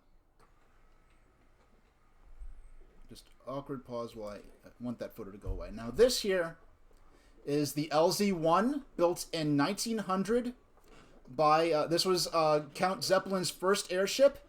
He wanted to develop... he had this idea for a while. I forgot exactly. I knew in those books. I don't know offhand. It's not really easy to find this information online. There's still a lot of... when you get into serious research, there's still a lot of stuff you really need to go to physical ink and paper books for. But he really wanted to start building these ships earlier on. And there's airships often in popular culture are used to illustrate the fact that you're now in a world where technology went down a different path and maybe the airplane was never invented. But there's a world out there, if you believe in the multiple universes concept of quantum mechanics, where perhaps Count Zeppelin got his money maybe 10 or 20 years earlier. And airships had been so developed that by 1904, the Wright brothers really didn't have the motivation to try to build a fixed-wing aircraft if airships had been developed a little further. But we'll get into that later. Possible what-ifs and why airships didn't really catch on after the start, after the Graf Zeppelin and Hindenburg. So this is LZ-1, the first airship. Oh, the first Zeppelin rigid airship. The first modern rigid airship as we'd come to know them. They were really kind of throwing things against the wall, seeing what worked. And they actually had a system of weights on pulleys that they would use to move back and forth below that lower keel to to change the weight of the ship. Because they really didn't know how it would handle, how the flight would go. And all these ships would, in fact, use hydrogen, which led to many disasters, but not as many as you might expect. So LZ-11. LZ-2, while we're talking about LZ-1, so the Zeppelin company early on was really strapped for funds. He was not able to build his first airship until 1900. He wanted to build one, at least a decade or more before that. I'm not sure. You have to look that up yourself, or rather, but it was LZ-2. Wasn't built until 1906. Between 1900 and 1906 was the amount of time it took for him to get the funds to build a second prototype airship. Hugo Eckener, I don't know if he was there for the launch of LZ-1, but Hugo Eckener, who I mentioned earlier, he actually was a reporter, and he went to see these test flights, these early Zeppelin test flights, basically to laugh at them, because he thought this was ridiculous. And Zeppelin actually, Count Zeppelin, talked to him and actually ended up sweet-talking him into becoming a supporter and enthusiast who was providing positive coverage when he actually went to write an article making fun of them. He ended up becoming kind of the Howard Hughes of the German airship industry. He ended up becoming so popular that when the Nazis took over, he was actually considered a favorite to run against Adolf Hitler and the Nazis because he was so popular and well-liked throughout Germany at that point. And when he worked with the Nazis to the extent that he had to in order to continue the airship program, but he was kind of known as the person that the Nazis wanted, the one person who was too popular for the Nazis to assassinate, and was known to say things against the party when he thought no one was listening.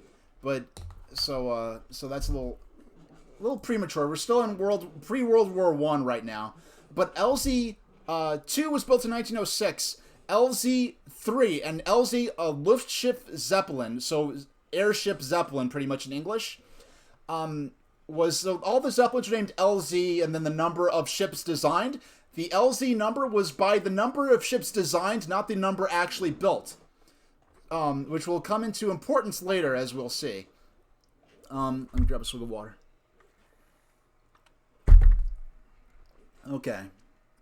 LZ-3, the third ship built, was the first that was considered by some to be a really successful aircraft, where the first two were kind of just experimenting with how to control and balance a ship. The third one was the first where they were really able to successfully, control it reliably. It ended up being bought by the German armed forces German airships would be given a number starting with L, and there were actually games the German military would play. Now, here is the LZ-10 Schwaben. This was built in 1911, and you notice the pencil-like shape of the ship, not very aerodynamic, and the front and back gondolas contain the engines, which I believe were attached to the propellers on the sides by a chain system or a pulley system. And so that's where the operators and crew were. They had access to the lower keel of the ship, and in the center, that thing with the windows that looks kind of like they just sort of bolted a train car onto the underside of the ship, that is where the passengers would ride. And they would use wicker seats and furniture in the to save on weight. And inside was kind of just like a narrow train car where it was really, as I understand it, these early Zeppelins were really doing more sightseeing trips. But the Schwaben, I'm not sure exactly how to pronounce it properly. I don't speak or read the German language. But this is widely considered the first successful passenger aircraft, and for commercial purposes. And now there was a British newsreel produced during World War I, during the era where the Germans were doing Zeppelin air raids on British targets, including civilian targets during the war, to try to demoralize the public and to obviously actually, do damage. They were, the airship was basically, it was a British propaganda film against the Germans, and they used footage of this ship, the Schwaben, to show like, oh, the Germans are using airships to bomb civilian targets, those monsters, and perhaps rightfully so. But they used footage of the Schwaben, which was never actually used in war. So they used whatever footage they had of German Zeppelins, regardless of whether or not the ship was actually used for war. Now, their ability to actually do the research and find that out, let alone the public's ability to learn that for themselves, was very limited back then. But they show them a launch of the Schwaben, and then they transcut it with later footage of a Zeppelin being shot down during World War I, or the Great War as it would then be known, and to imply that this was the ship that was shot down. This ship crashed with no fatalities, but it was destroyed. There were a number of ships that were destroyed with no fatalities. And actually, it was not until the Hindenburg disaster that civilian passengers were harmed or killed in a German Zeppelin flight. So they actually had a fantastic civilian safety record. Okay. Now, we're jumping to post-war here, so excuse me. But this is LZ-120, the Bodensee, or Bodensee. Basically, I believe that Bodensee is basically the local name for what we might call Lake Constance. This was one of the first aircraft, if not one of the first, to actually be tested in a wind tunnel for its design. As you see, we've gotten away from the more pencil-like shape of those earlier Zeppelins, and now we have this more aerodynamic shape. These Zeppelins have the entire passenger and crew accommodations in the front car, with the front being the bridge for the operations and the rear being for the passengers. And this was actually doing commuter passenger flights, competing with the railroads for traffic to and from Friedrichshafen, where the Zeppelins were based. My goal is to be entertaining, so I'm glad y'all are enjoying it. Now we're going back to World War I era. This is LZ-62, the 62nd design ship, not necessarily the 62nd built. This is designated as L-30. Now, the German military was playing games where they would add, I think that thing that you hear, that, the urban legend, it probably actually happened at least, but it seems to have, the stories of kids as a senior prank in high school releasing some chickens into the hallways to cause chaos, and they'd put numbered collars around the chickens' necks. It would say like 1, 2, and 4, so that all the teachers would still be looking for chicken number 3, and there was none. So the causing throws were confused, or thinking that they hadn't caught all the chickens yet. The German military was kind of doing something like this, where they arbitrarily added 10 numbers to the number of, this is L30. They arbitrarily added that like 10 to the count to throw off the sense of how many ships they'd actually built. So, all right. Now we're getting into. So here is. Oh yeah, and also one, I guess, more notes before I get into this ship here. I forgot to actually mention it. The reason I included this is the first of what were called the Super Zeppelins. This is where the Zeppelins begin to go from the pencil-like shape to something more aerodynamic. And as they're building these, they're just getting bigger and bigger and bigger. Okay. Now, the next ship I want to show off. Okay, this is R-34. This is not the first British ship, first British airship. This was part of what were called the R-33 class airships, of which there were only 2, R-33 and R-34. They tended not to... The habit was not to give official names to these British airships, which was, I think, somewhat because they didn't want to give a name to something where it's an experimental vehicle and it might crash. They didn't want to name a ship after, the reigning monarch, and then it crashes, or something, or name it after a nobleman who's still alive, and then it crashes or something like that. It was part of maybe the motivation. This was built by Beardmore for the Royal Naval Air Service of Great Britain. This was the ship that made the crossing to North America. When was that? That was in 1919, I think. Major E.M. Pritchard was the one who became the first to fly to North America by air when he parachuted off the ship. This is actually depicting the landing of the ship in Mineola.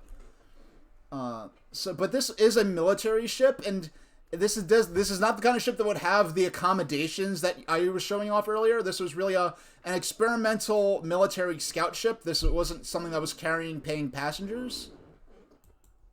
And next we have the Roma. This was built in 1920. Here it is flying over New York City.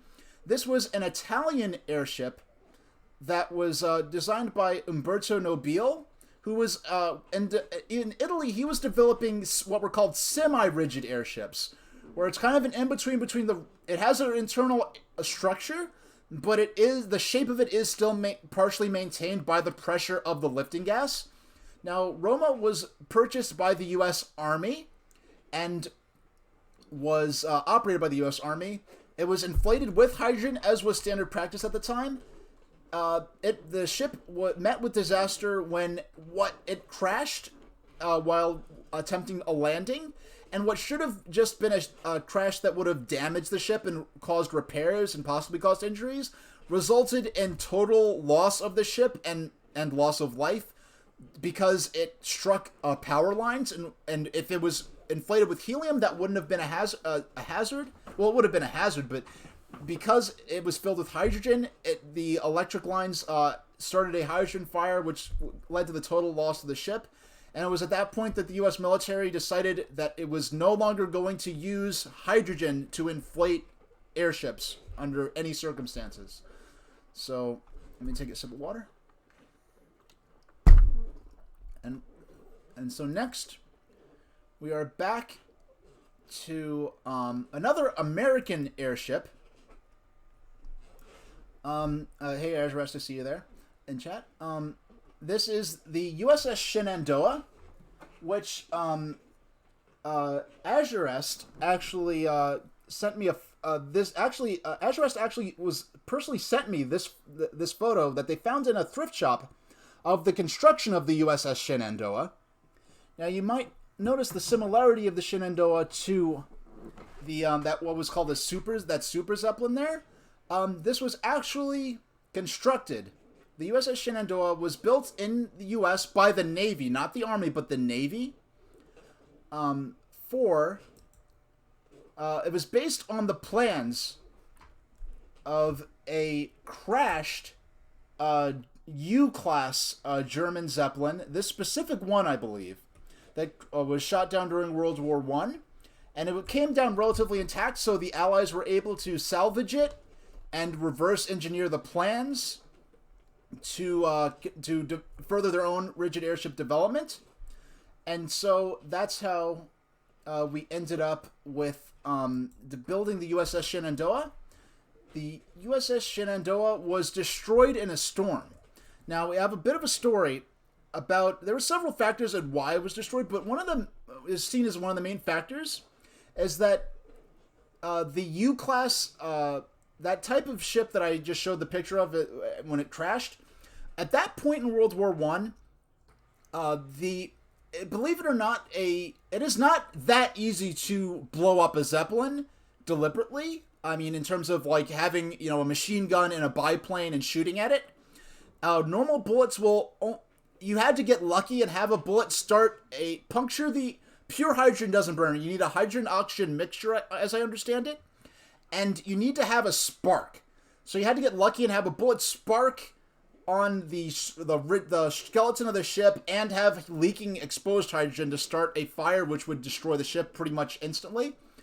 And you had stories of these planes shooting at the Zeppelins, getting clear shots on the envelope and not being able to shoot them down. And they would have machine guns mounted in the engine cars and on the roof of the Zeppelins to shoot, to return fire. So these were dangerous not just for the people on the ground. They were dangerous against airplanes as well. So the Allies developed ammunition that was capable, basically incendiary bullets, as I think they're called. I'm not a munitions expert, but that would be able to pierce the envelope of the ship and pierce the gas cells and start a hydrogen fire. So at this point, that's why you needed leaking hydrogen and a spark in order to start a fire, which I'll get into when we get into the Hindenburg. But so the biplanes that the Allies were flying, as I understand, they could only fly so high. So the strategy was to build lightweight, structurally deficient, structurally weaker airships. But because of that shaved off weight from the skeleton and the frame, they'd be able to fly at higher altitudes where the planes could not reach them. The Allied enemy planes couldn't reach them. So the idea was, it's a weaker ship, a weaker airframe, but it'll be able to fly above turbulence and severe weather. And some of these ships were flying so high that the crew actually had to equip oxygen masks in order to breathe. So basically, the Allies were copying a deliberately structurally deficient design and didn't know why it was built that way. So they didn't know that. Well, they ended up the USS Shenandoah crashed in a storm that they theoretically could have flown above, or that this type of ship just wasn't designed to fly through, because they were kind of copying something they didn't understand. Now, I want to take a quick. I want to mute the music here. Okay. I want to tell you a quick story about copying something you don't understand. I finally have an excuse to show this on stream. This is a bagatelle table that I haven't given away yet. Oh, excuse me. I forgot to turn off chat, but he's talking. Serial Ross talking about you would experience. Airships were very smooth flying vehicles, but to get this off screen real quick. So this is a bagatelle table. This is the forerunner to pachinko, the forerunner to pinball. And I just bought this online. I really wasn't thinking, oh yeah, it's a bagatelle table. It's fine. What I didn't consider is if you look at an actual, this is a cheap, sort of really poorly made bagatelle table. And if you look at a properly made one, you'll notice that it has a smooth like curve as the ball goes up the chute into the play field, but this has this hard this hard angle here, so all the balls fly up, ricochet off that corner, and fly at a 90-degree angle. So it does not play well. It's good, okay as a decorative item, but it's not a good game of bagatelle. And so that's just showing they copied the idea. They looked at a picture like this one I have on stream. They copied the idea of a bagatelle table, but didn't really understand what they were copying, and didn't understand why having this angle here would basically ruin the playability of the table.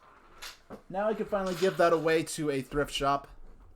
Because I do not want it in my apartment anymore. But we're gonna go back to, okay. So it's talking about copying, just talking about copying the design and not really knowing what you're copying and the consequences of that. Another factor that is believed to have played into the crash of the Shenandoah was air pressure in the storm. Basically, I don't know exactly, and I haven't done the reading on it in a while, so I might have this kind of wrong, but the general gist of it, what I read, or what I've heard, is that they should have been trying to fly above the stormy weather, above the squall line. And to do that, they would have had to vent hydrogen, because, take a submarine, for instance, like, you know the idea of crush depth. The submarine's hull can only take so much weight. As you go lower and lower underwater, the weight of all the water in the ocean is pressing down on the submarine, so there's only so low you can go down before there's so much pressure that it crushes and destroys the submarine.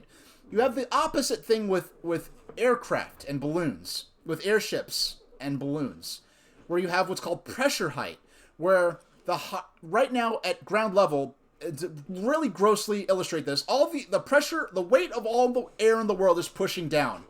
When you inflate a balloon, the weight of all the air in the world is pushing down on that balloon. So the higher you go up, there's less air above it. I mean, pretty gross, loosely speaking. And so because there's less air pressure, the balloon grows in size. So if you see a balloon rising higher and higher, the balloon starts to swell in size eventually to the point where the tension, like, it just pops because there's, as the pressure gets lower and lower, it inflates until it pops. So basically, as an airship goes very high up into the air, they have to vent helium or hydrogen, whatever the lifting gas is, in order to prevent the gas cells inside the ship from rupturing. And they didn't want to, they're very reluctant to vent helium because basically the USS Shenandoah had almost the entire US supply of helium inside it at the time. And they, at least certainly by the time the USS Los Angeles showed up, but we'll get into that.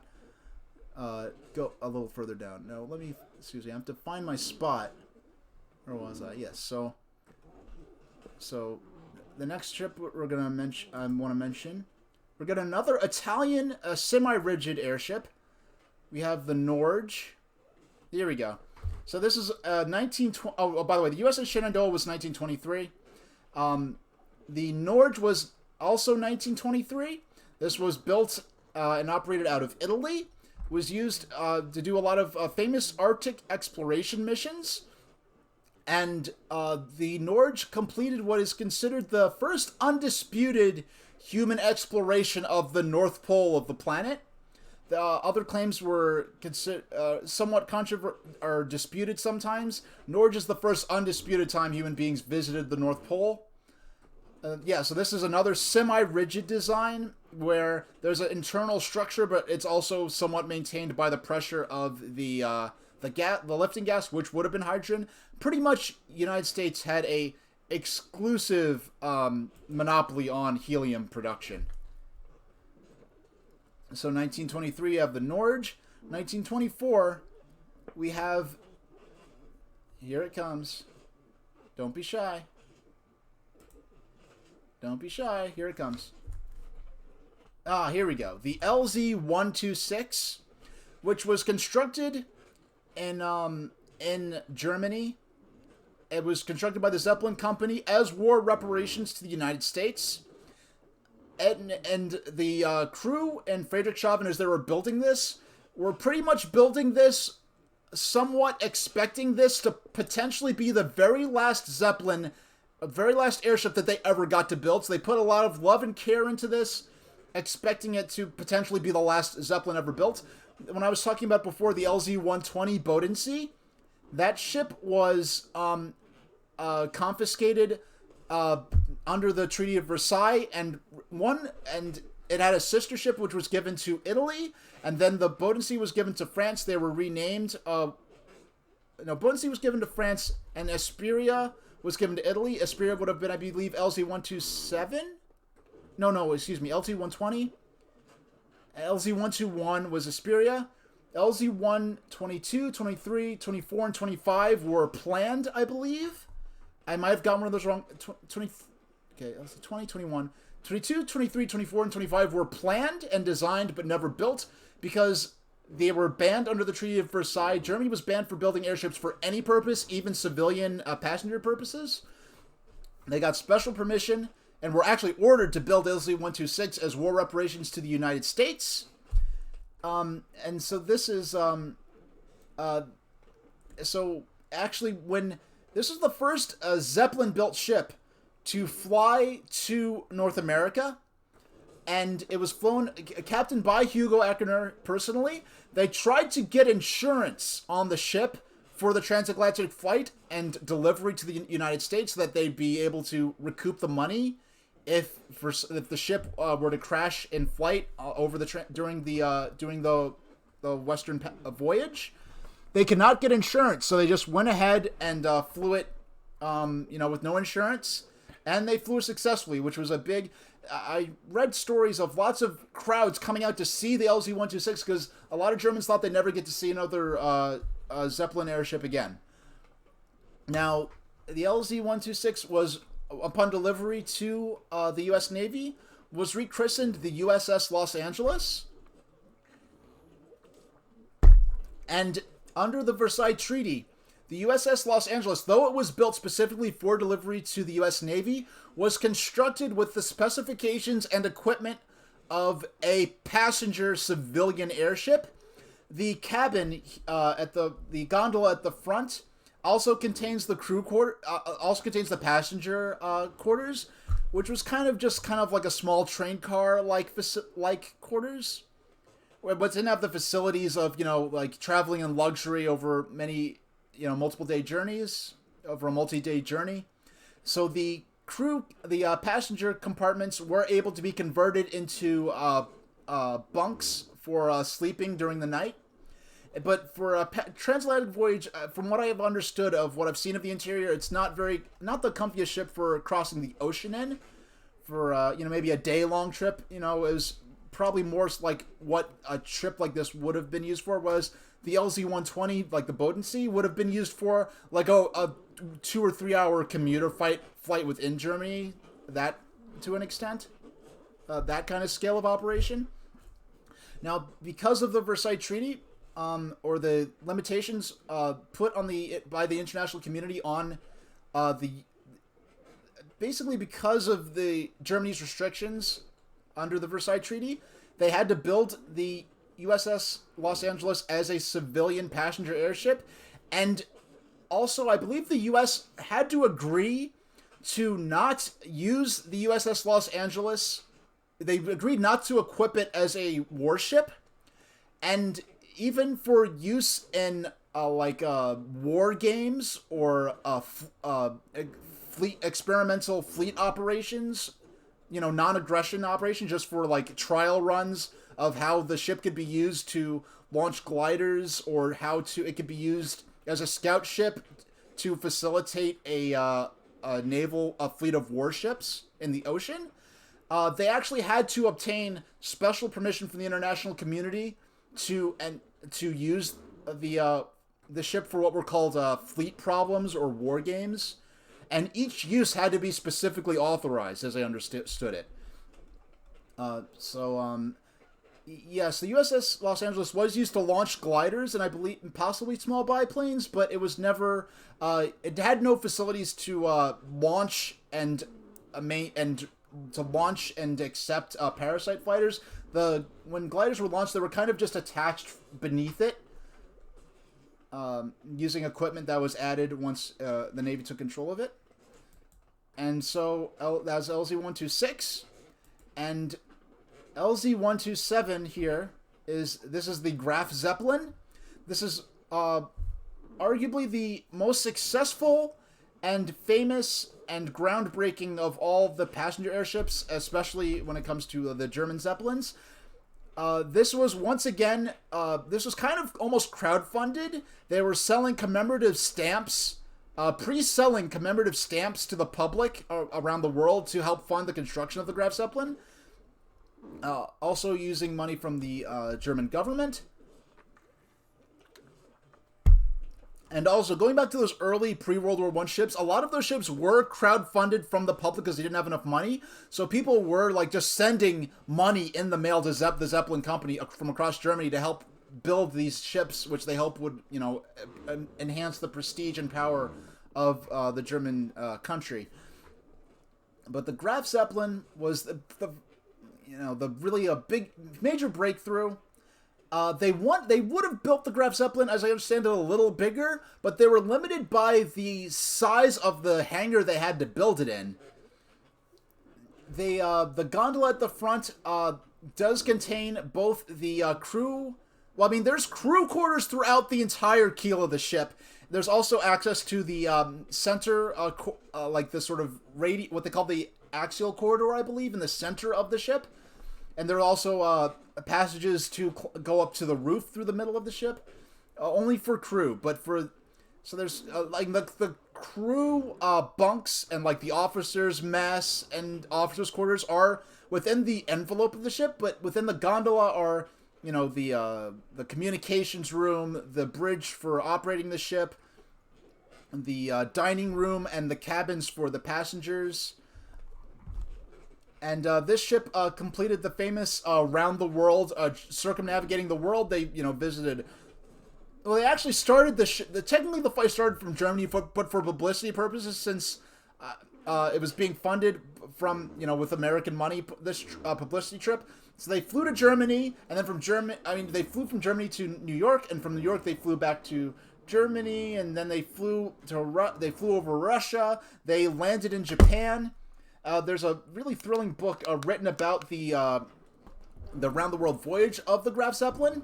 If you've seen Indiana Jones and the Last Crusade, there's that famous scene where Indy he dresses up as a crew member of a fictional Zeppelin that many people infer to be the Hindenburg, but it's actually just a fictional ship. I think they just call it L3 or something generic like that.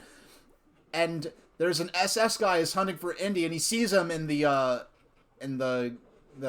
crew, the airship crew getup, and he throws the SS guy out the window, and all the passengers are staring at him. He's like, "Oh, well," he's like, "No ticket." They all freak out to get out their tickets before he throws them out the ship. Well, they actually, on the round the world flight of the Graf Zeppelin, weight.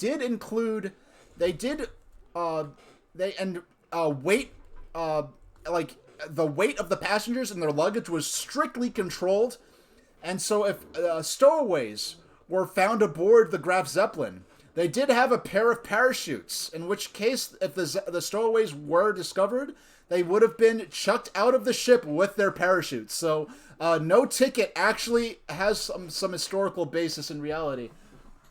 I just want to just wipe my brow a bit, because I don't have my fan on, so it's a little hot in here. Hugo Eckener was the captain for the round the world flight. He was said to Hugo Eckener has a background in sailing, so he had an uncanny sense of being able to accurately predict the weather and the wind.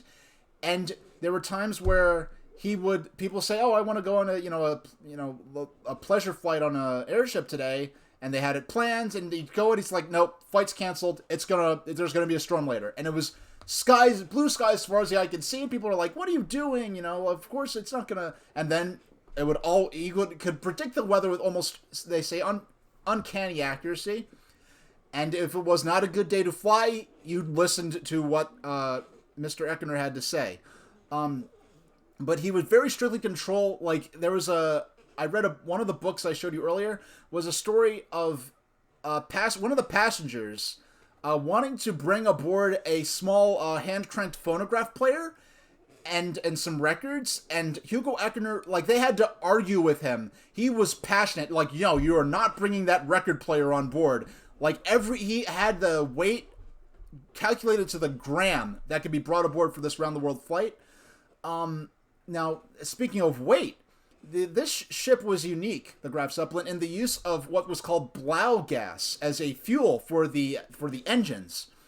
Now, when you have gasoline or petrol or diesel oil as your fuel for the engines, you have a bit of a conundrum, because as you burn fuel throughout the flight, the ship is becoming lighter and lighter as you burn more of the fuel oil.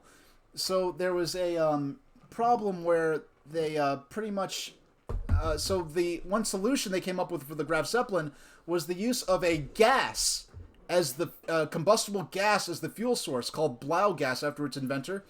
And so by using this gas, as more and more of the fuel was used up, the buoyancy and the weight of the ship didn't change. So so that's the Graf Zeppelin. And next we have... so that's 1928 is the Graf Zeppelin LZ-126. No, actually, excuse me, LZ-127. Excuse me. What am I doing? Yeah, Graf Zeppelin's LZ-127. What am I thinking? I need... And so a lot of the stuff isn't from notes. I do have some notes up. So, so in 1929, we have the R100. This is a British airship built by the Vickers Company. There were two airships sort of built in a pair. The R100, which was built by Vickers, and another... there was also the R101, which was built by the Royal... Yeah, it was built by the Royal Aircraft Works. So R100 was built by a private company on behalf of the government, and R101 was built by the government itself. R100 made a successful flight to Canada, and R101 was said to be structurally deficient and of a poor design in many aspects.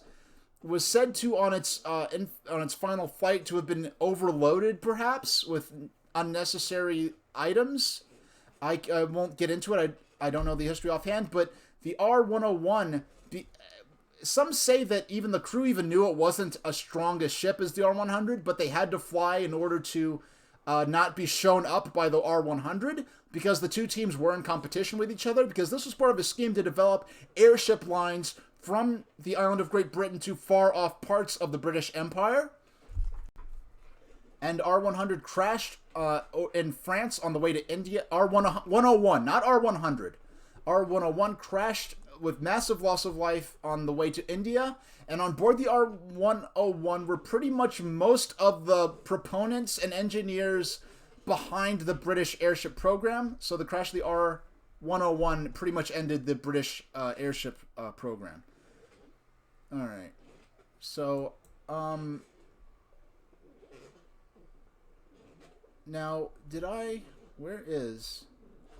Okay, so next we've got the, so that was 1929 R100. Next Keystone ship I'm going to point out is the USS Akron, which was built as a joint effort between the Goodyear Company and the Zeppelin Company. Therefore, we have the company, the Goodyear Zeppelin Company, or Corporation, I forgot the exact name. So, joint venture between Goodyear and Zeppelin. And P.W. Litchfield was involved in that, and therefore that's why he wanted to continue rigid airship development after World War I. Now, there's a interesting relative sizes, flying aircraft carrier.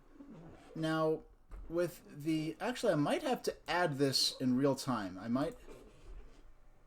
Did I actually add this? I just have to check my sources. I just have to make sure I've got this in here.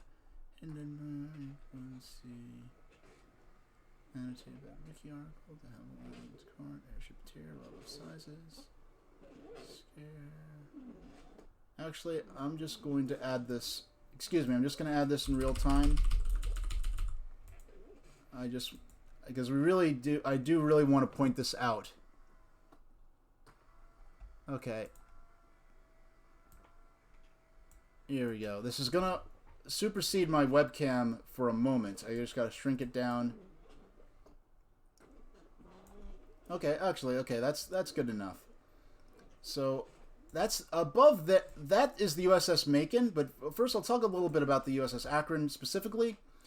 USS Akron, 1931, built by a joint venture between Goodyear and Zeppelin. Built for the U.S. Navy as a flying aircraft carrier, and I'll get into what that means as specific. Now, this was the when you have the USS Shenandoah. Actually, oh yeah, something important. I skipped this with the USS Shenandoah. I mean the USS Los Angeles.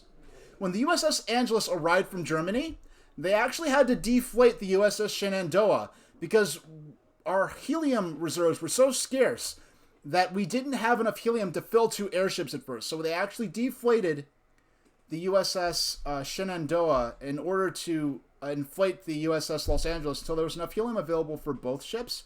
Something else I want to point out real quick about the R100. And, okay, I have to make the photo of the Akron go away. I'm doing all this in my broadcast software. That ship at in the background on the lower, that is actually the Graf Zeppelin. So you have the R100 from Britain and the Graf Zeppelin from Germany in the same shot there. So I just wanted to point that out. Now, the stripes above the engines on this ship, and as well as the USS Macon, what those are water reclaiming devices to sort of reclaim moisture, pretty much. I mean, that explains. So it's not a paint job thing. Those are actually devices to in the operation of the ship. Now you notice, we'll take a closer look at this, but this is the first Zeppelin type ship built specifically. I mean, USS Shenandoah, they always plan to use helium, but they're copying a German design. But with an American, this is the first Zeppelin-style ship built with the use of helium in mind, which sort of changed certain things about the design in ways I'll point out more specifically in a moment when we get a closer look at the ship. Okay, I'm just going to scroll up a bit. Just have to wait for my software to catch up with me. Please scroll up. These are the little things I'll be editing out for the... Oh, okay. Excuse me. I see what's going on. I'm not... Excuse me. I'm being silly. I might as well show you this now then. Okay. Now, because the ship was built specifically for use with hydrogen, with helium rather than hydrogen, the lower ship is the USS Macon. And I just want to blow this up a bit. If you could really see how the USS Los Angeles, the German-built ship, the ship initially flown with hydrogen until once it arrived in the U.S., we then refilled it with helium, has internal engine cars, or these little pods on the side.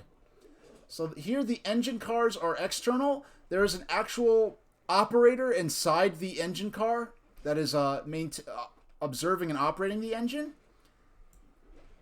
Now, but on the ship built specifically for use with helium, we see that the engines are actually inside the envelope because with a helium ship, you don't have to worry about sparks from the diesel engine igniting the lifting gas. So they were able to mount the engines inside the airship. Whereas with the German design, which was built with hydrogen in mind, instead we have these external engine cars for safety's sake. Now, okay, now I see what I was being silly before, so I just want to scroll down to... So USS Akron, after the USS Akron crashed in a storm, later was the USS Macon, and the USS Akron and Macon, I don't believe they existed at the same time. So Macon kind of replaced the Akron in a sense. Now to show the flying aircraft carrier when I was saying that. So basically, I'm just wait for the image to pop up. So the keel here is a aircraft hangar, and this here is not a depiction of either the Akron or Macon in particular. This is just kind of a loose illustration of the concept. But a trapeze arm could be lowered down from the dirigible, and inside are these aircraft and space to do a limited amount of maintenance on the aircraft, refueling, as well as space for all the crew. A trapeze arm would lower down and launch the ship, and when it was time for the ship to return to refuel, or for the pilot to take a break or whatever, or to maybe reload with ammo, the arm could reattach. The plane would reattach. There was basically a hook. The pilot would fly into the hook arm, and the trapeze arm would pull it up. And there's actually the video game Sky. What's that Xbox game? That sort of steampunk Xbox game with the biplanes and the zeppelins. What was that game called? It's one of those games that's really well regarded, and it's actually backwards compatible with modern Xbox systems. What was that game called? I forgot what it was called. Red Skies? Is that the name of the game? I think it was called Red Skies or something, or Crimson Skies. That's the name of the game. That game actually depicts fairly accurately what these ships were like, because I believe your mothership is a dirigible like this. And basically, there's a carousel system where the arm would pull down, pull it up, and then it would rotate, so it could it could keep collecting and launching ships. So the idea was that these ships could be launched in batches. And there was, I don't have a diagram of this, but there was basically a zigzag formation where these, I know there are a couple of types of planes used with this. Most famous were the Curtiss Sparrowhawk, like spy planes / fighter planes. And these planes could fly in this zigzag pattern with the ship in the middle. So they could massively, I heard one historian say something like, the idea in the Navy was that the planes were extending the visibility range of the ship, because they could communicate via radio, so the plane could fly almost out of sight of the ship and report if they could see anything that the plane couldn't. And with the zigzag formation, they could identify if a fleet was approaching or something like that. There's speculation. There are war games, like tabletop war games that have been played by historians, with one team playing the Japanese fleet approaching Pearl Harbor for the surprise attack, and another, and where they include a Zeppelin scout ship in the formation on the American side, where the Americans are actually able to depict the surprise attack well in advance of what they were able to do with their surveillance means at the time. There are war games that have been run where the Americans know that the Japanese are coming and they engage them early, and the Japanese still win. But there are some stories I've read that the Japanese were ordered to retreat and call off the attack if they were spotted. So theoretically, if we had both, the USS Macon was lost, unfortunately, by the time by the time Pearl Harbor happened. So we didn't have these at our disposal to enhance our surveillance over the ocean. But it is speculated that if we had ships like this, that the Pearl Harbor would not have happened in the way that it did happen in our actual history. USS Macon was lost due to there was some I believe basically there was some damage that the ship suffered that weakened the ship structurally, but they decided it wasn't severe enough damage to ground the ship, and they were completing the repairs in phases, and the last phase of the repairs to strengthen the structure of the ship had not been completed, and had those repairs been completed, it probably would not have crashed in the storm that took the ship out. And one thing about the USS Akron and Macon, there is a second cockpit in the tail of the ship. So if in a battle situation, like enemy planes had shot out or destroyed the gondola, the main gondola, they could retreat to the tail fin of the ship and continue to pilot the ship back to safety. So we're gonna make that go away now. And so next we have probably the most infamous airship of all of the Zeppelins, the Hindenburg, by the 1938, at which point the airship, German airship program had been completely commandeered by the Nazi Party. Therefore, they were required to paint the swastikas on the tail fin, and it was infamous for doing runs where they would drop propaganda leaflets on German cities. At this point, the Graf Zeppelin was being used for flights to and from Rio de Janeiro, between Friedrichshafen and Rio de Janeiro, because the route to Rio de Janeiro was considered a safer, milder flying conditions, and the Graf Zeppelin was an older ship by that point, whereas the Hindenburg was a more modern, more stronger ship, a ship that could withstand more severe storms. And actually, these ships, conflated with hydrogen, were able to safely withstand lightning strikes over the ocean in flight. Hindenburg was known to have been struck, and Graf Zeppelin too, were struck by lightning many times without leading to disaster. Because and now the Hindenburg, I want to show off. Let's see. Let's show off. I want to bring this up. Let's bring up the. Where's the comparison of? Somewhere I've got a comparison of the Graf Zeppelin and the Hindenburg. Yeah, we're gonna come back to this later. But if you look at the difference in size between the Graf Zeppelin and the Hindenburg, they, after the loss of the R-101 in Great Britain, the Zeppelin decided, this is not really. They wanted to avoid using hydrogen for future airships. They decided, even though Germany had the best record of taming the beast, they had basically a demon in a bottle, and they were able to keep that demon in the bottle, and they were able to seemingly master the safe use of hydrogen in passenger airships. They had never had any hydrogen catastrophe with a passenger airship before. But even so, they decided, hydrogen, it's too risky. We're going to use helium imported from the United States.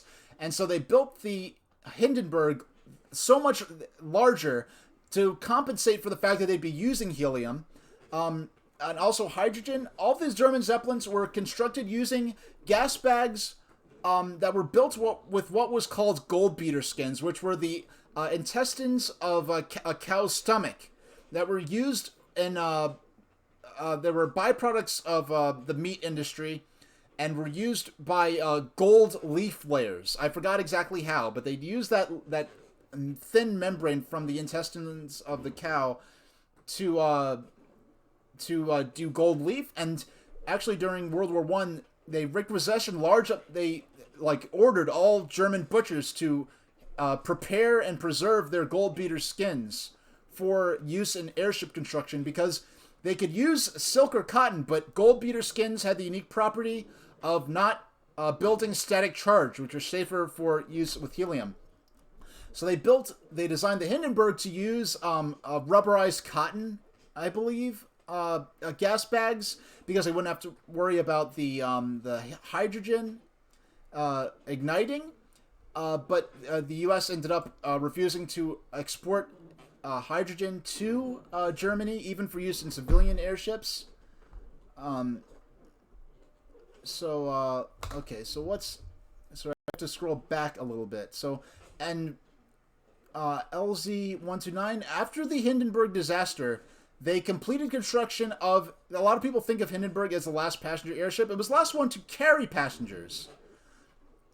But they actually completed construction of, and this was partially, to save face for the party, because the loss of the Hindenburg was a huge, black eye to the myth of German invincibility and infallibility. they built the Graf Zeppelin II. And when they were constructing Graf Zeppelin before, they were already in the process of constructing the ship. But the idea was to replace the Graf Zeppelin LZ-127 with the Graf Zeppelin LZ-130, which we could now call the Graf Zeppelin II, and use the original Graf Zeppelin as a training ship and kind of retire it from passenger service because they wanted a bigger, stronger ship.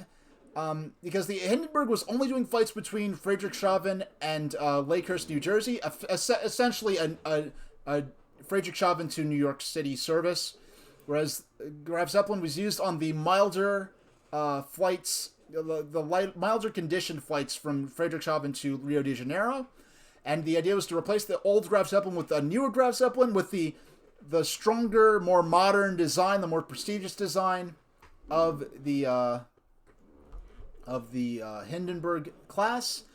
I'm not going to show the Graf Zeppelin II because basically the Graf Zeppelin II was the Hindenburg but slightly shorter, and as you see, the Hindenburg, the propellers are on the back of the engine cars and push the ship forward, whereas the engine cars on the Graf Zeppelin II, the propellers were on the front of the cars and would pull the ship forward. So they were what they were called tractor motor propellers instead of pusher motors. Now, the Graf Zeppelin II was constructed, used for propaganda purposes, but was never because they could not get the helium. They would never used it for commercial passenger flights. And Hugo Eckner was rather ashamed that the Graf Zeppelin II was only used for propaganda flights and to do spying missions against the British and other future Allied countries. So they used it for espionage and spy missions and surveillance. They never used it for an actual passenger flight. And eventually the Nazis decided, we need warplanes. We don't need passenger airships anymore. So they scrapped both ships, the Graf Zeppelin I and Graf Zeppelin II, the remaining rigid airships, to be used to build warplanes. And that was the end of rigid passenger airships. All right, so I think we have enough background at this point to get into the video. So this is to get into the video, which is what originally inspired me to. This is a video by Cheddar. I believe I can... Yes, I still have the link there. That's the link to the original video. We're going to be critiquing and criticizing and correcting the video. Now we're going to start with the thumbnail. Okay. So... There's a video is called "Why the Airship Was a Design Disaster." Cheddar explains, and we have huge clickbaity title, clickbaity thumbnail, "Design Disaster." And I'm not gonna pretend that airplanes like the airship should have won. It's like inevitability that fixed-wing aircraft were the superior and more practical vehicles for what they were to be used for. But pretty much this design disaster, this clickbaity, attention-getting thumbnail, is basically implying that something was intrinsically wrong or intrinsically flawed with the concept of rigid airships. And to me, that would be like... Well, I'm going to nitpick the thumbnail a bit more in a minute. But first we're going to talk about... Basically what happened is the first... Zeppelin was built in 1900. The first proper rigid airship. It was built in 1900. They weren't able to build their second prototype until 1906. So that's a 6-year gap where they didn't have enough money and they couldn't develop the technology. And so when you get to 1904, we have the Wright brothers' first successful flight in a fixed-wing aircraft in 1904. And so we have these two... They kind of address this a little bit in the video itself. So I'll give them credit for that where credit's due, and we'll see that later.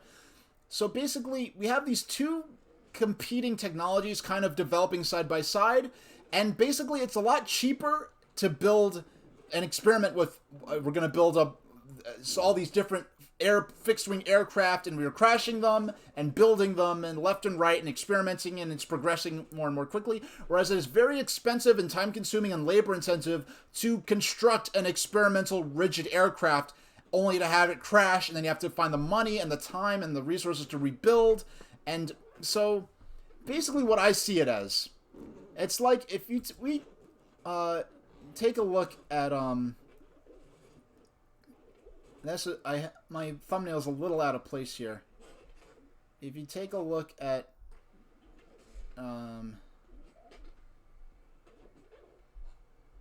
where is all this stuff will be cut out of the YouTube version. Where is I had this all lined up and now I lost it. Okay, here we go. If we take a look at just the general concept of the steam locomotive here, it would be like if steam locomotives were invented, and then like right alongside steam locomotives, we also happen to have diesel and electric traction come along, and because it's so less electric and internal combustion and electric locomotives are much cheaper to run, much less labor intensive, much safer, and so it's not like railroads used the steam locomotives because they had this love for steam that caused steam locomotives to last into the mid-20th century. It's just that was the best technology available. And on the other hand, now I have to make this go away. Okay, get rid of that. We could bring up our clickbaity thumbnail again for the moment. Actually, I do want to bring up my interact window. I should have done that at the beginning. Okay, interact, and we're just going to drag that up here. I have to open a separate window so I can actually control the video when it's time for us to start watching it. So excuse that. So we have here, for example, the stream's going great. We're in our airship history lesson now. So for instance, we have a steam-powered street railway, basically a steam-powered streetcar. But as soon as electric motors were able to move a single train car reliably, we have steam tramways or steam streetcars being replaced with electric streetcars. Now, the electric motors of that time were not powerful enough to move an entire full-scale train, but they were powerful enough to move a single train car on a street railway. Therefore, we have electric railroading replacing steam power in the late 19th century, whereas steam locomotives on the traditional railroads were maybe the electric motors and the internal combustion motors were not powerful enough to reliably use for a locomotive until you get into the later into the 20th century. Therefore, steam continued to dominate on railroads. And so basically what I'm saying is it would be like if, like what happened with airships, it would be like if steam came along and just a decade later we started already having major developments with powerful enough electric motors or diesel engines that, very quickly they stopped using steam, and we would have thought of steam locomotives as this thing that existed very earlier on in the 19th century, and then maybe by the mid to late 20th century they just went away because they were obsolete. We'd think of steam locomotives as this crazy, wacky technology that was early in railroading but was replaced almost instantly by diesels and electric. And that's kind of what happened with rigid airships as compared to fixed-wing aircraft, where something better and more efficient just happened to come along better. And so when we have this clickbaity thumbnail saying why the rigid airship was a design disaster, that's why I consider that unfair. And to get into an actual aeronautics design disaster, if I were going to use that terminology, one example would be the de Havilland Comet. This was one of the first, if not the first, commercial jet aircraft for passenger use. And there were at least 3 catastrophes where these aircraft were crashed. I believe they broke apart mid-flight. part of it was that they did not understand the concept of stress on aircraft bodies, because it was still earlier on into aviation. But what happened instead, well, basically these aircraft crashed in part because they made the windows square instead of round. And what was believed at the time was that when they looked into these crashes and why these airframes are failing, it was because the corners on the square windows were causing air to build up there and prematurely stress the airframe in those spots. They modified the design to have round windows, and at that point, that kind of stress was no longer a problem. So you have aircraft crashing because they made the windows the wrong shape. Really oversimplifying it, but that's what I would consider a design disaster. Whereas this clickbaity thumbnail is basically accusing airships of being a design disaster, like there was something intrinsically wrong with the concept of a rigid airship. Now, to sort of nitpick with these thumbnail a bit even more, this is the USS Macon, which was a Navy airship built as a flying aircraft carrier for Curtiss Sparrowhawk fighter planes. But in this cutaway here, we have the interior of what you can see. I don't know if you can see that text, but this is all labeled in German because this is a German document. I've seen the original document, I don't have it handy. It is a cutaway of a German passenger airship, and they're using that to make a cutaway of this American military U.S. Navy airship. And so the interior here is actually showing the interior of how the passenger accommodations, like the mess hall and like the dining room and the drawing room, the smoking room, like the lounge areas and the passenger cabins would have been placed inside the ship. But the interior of the USS Macon would not have been like this. It would have been to accommodate for military purposes rather than civilian purposes. So they're using the wrong cutaway for the ship. For a different, they're using a cutaway for a civilian ship instead of a passenger ship. A bit nitpicky. They did do a nice job doing a cutaway of what the inside was like, but the implication here is that they're zooming in on all these parts of the ship that were a design flaw, when that's really not the case. So now we're going to get into actually watching the video, parts of the video, and I will be critiquing, criticizing, and I believe I have the audio balanced good. If not, let me know, and I can adjust my the video audio to suit the needs. But we're gonna get started here. I will be pausing frequently with notes, corrections, comments. So here we go. Airships were once believed to be the future of human flight. And that shouldn't be a surprise. The first airship took flight in 1852, 51 years before the Wright brothers successfully flew their first airplane. Even with budding competition from airplanes, airships remained the preferred form of air travel up until the early 1940s. But of course, the airship lost out to the airplane, and that's because in comparison, the airship was a design disaster. Tragedy strikes. A terrific... And of course, we cut straight to the Hindenburg. But, well, fair enough if you want to show the downsides of, you know, a hydrogen airship. So basically everything you said there, no objections, but just the design disaster, clickbait line, a little misleading, not really entirely fair. Now mind you, I'm not trying to argue that airships should have beat out airplanes. But I'm just saying that the idea that airships were rigid airships of this era were intrinsically flawed is not really accurate or fair. The tail fin of the dirigible, and passengers and crew hurl themselves out of the ship into the ground. Okay.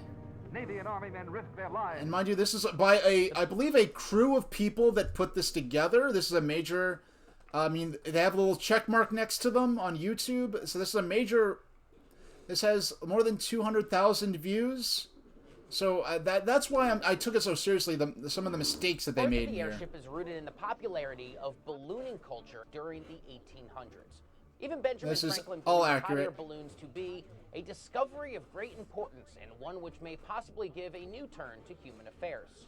These early balloons were essentially what we now refer to as hot air balloons, which used heated air. Yeah, so I just want to bring this up a bit. If you want to read about the history of ballooning The Aeronauts by LTC Ralt, fantastic primary source. This is the copy that I used to rent from my college library because one of my campuses of my college was actually built on an active airport. Now,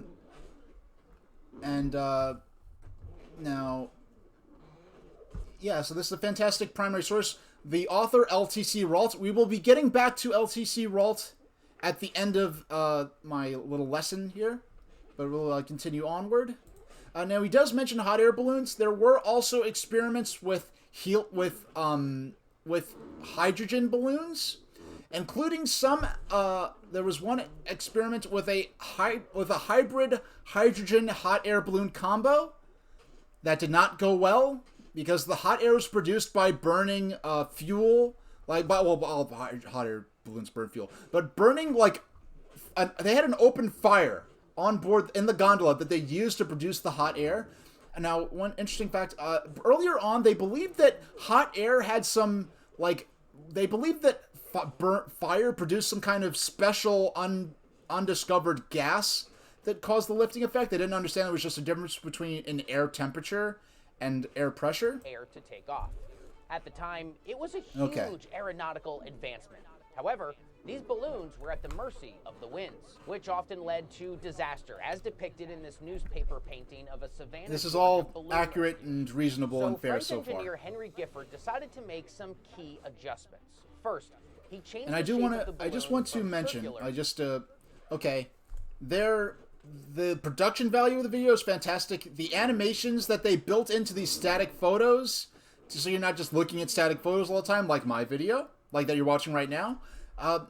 Lots of effort, production values. I can't match that. I'm not saying I'm better than them in that, but they just got a lot of their information and research just flat out wrong. Next, for in more embarrassing control of ways, the what we'll direction of see. the aircraft, he added a steam rudder and propeller.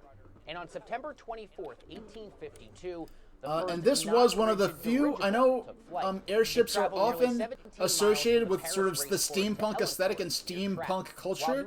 This is one of the few dirigibles actually to be powered by a steam engine. Steam, all dirigibles pretty much, when you get into the area of the ships I was talking about before, powered by internal combustion engines. So diesel oil or gasoline or blow gas or something like that. To talk to you about Congress's generous mortgage relief program for the middle. Okay, you don't need to hear about began that. to experiment with semi-rigid and rigid dirigibles. Inventors like David Schwartz of Hungary. He believed metal was the answer.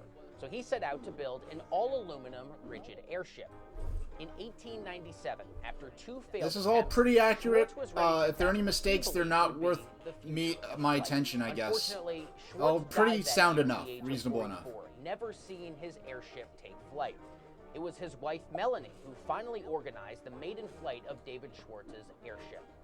It successfully achieved takeoff in a tethered test near Berlin, rising over 1,600 feet, but collapsed as it landed. Again, the airship proved just too fragile to be a realistic mode of air travel. Among the spectators of this first airship flight was Count Ferdinand von Zeppelin, and he felt he had the solution. 30 years earlier, the Count was on a trip to the U.S. as an observer. I already talked a little of the about Civil this, War. so we have some He was Ken awed by the Burns-esque Union photos Army to... reconnaissance, balloons he saw rising high above the battlefields. This launched him into a lifelong obsession with air travel. By the time he saw Schwartz's balloon lift off in Berlin, the Count had already sketched up his version of the airship, and the next year, it was under construction. Zeppelin's version had some similarities to Schwartz's design, but had some key So I was distracted by my broadcast software a bit, but hold on, we gotta rewind a bit. I messed that up. Of the airship, and the next year, it was under construction. Zeppelin's version had some similarities to Schwartz's. Okay. This is not the construction of the LZ-1. I mean, as you saw... Oh, well, actually, I had this ready. I might as well... The very first human-piloted balloon, I believe... As I understand it, this was what it looked like. If you want to look more into that. But that is not the construction of the LZ-1. That is potentially the construction of... If it is an American airship, it only could be what I have a photograph of here, the USS Shenandoah. Because of the design, if you see on the bottom, you can see the glass panels of the control car or gondola, and it's like sort of slung, like not just attached beneath, but just sort of hanging out beneath the actual main structure of the envelope. That is if this is the construction of a German Zeppelin, that would have been done. It had to be pre-1919, because after 1919, that's when Zeppelin started building the gondolas really sort of more integrated into the envelope and had that more streamlined design. So this is definitely it might be a British airship of many. It could be the USS Shenandoah of the United States, but that is definitely not the construction of the LZ-1. So we're already sort of abusing B-roll in misleading ways, like, yeah, for illustrative purposes, but you're talking about the first construction of the first Zeppelin airship, and they're showing unrelated footage in a misleading way, as though to imply that this is depicting the construction of the first Zeppelin, the LZ-1. Design, but had some key advantages. First, it was absolutely massive. His first airship, the LZ-1, as it was called, measured nearly 420 feet. Okay. For those who've been here for the first part of the stream, this is clearly not the LZ-1. This is the Graf Zeppelin. Okay? And they're showing footage of the LZ-1. I mean, they're showing footage of the Graf Zeppelin while talking about the LZ-1. So this is the LZ-1, and above is the ship that they're showing footage of while giving stats for the LZ-1. So they're using footage of the Graf Zeppelin to depict and implying that it's the LZ-1. So that's just really not very good practice. Now, and why this is I'm going to go into a little more detail why this is such an egregious mistake, or bad practice or whatever. Now, this down there below in this picture, this is the lower ship is the Graf Zeppelin. The upper ship is the LZ-1. The Graf Zeppelin is number LZ-127, which means it is the 127th ship to be designed by the Zeppelin company. And the first airship that they're talking about is the LZ-1, the upper ship, and these are to scale with each other. So they're basically just talking about the first design while showing the 127th design. So they're basically I'll give an example here. I'll give two examples here. That is the equivalent of talking about Stephenson's rocket, the breakthrough early steam locomotive, and while talking about Stephenson's rocket and showing footage of the LNER A4 Pacific locomotive, the Mallard, with the rocket being an early breakthrough locomotive, and the upper one being the early breakthrough at the cusp of the development of this technology, and the lower one being basically the ultimate form of the ultimate development of this technology. And by the way, Mallard remains to this day the world's fastest steam locomotive, traveled at 126 miles per hour, which it nearly destroyed itself doing. It basically pulled into the station in pieces practically, but it did achieve 126 miles per hour, a record which will likely never be beaten.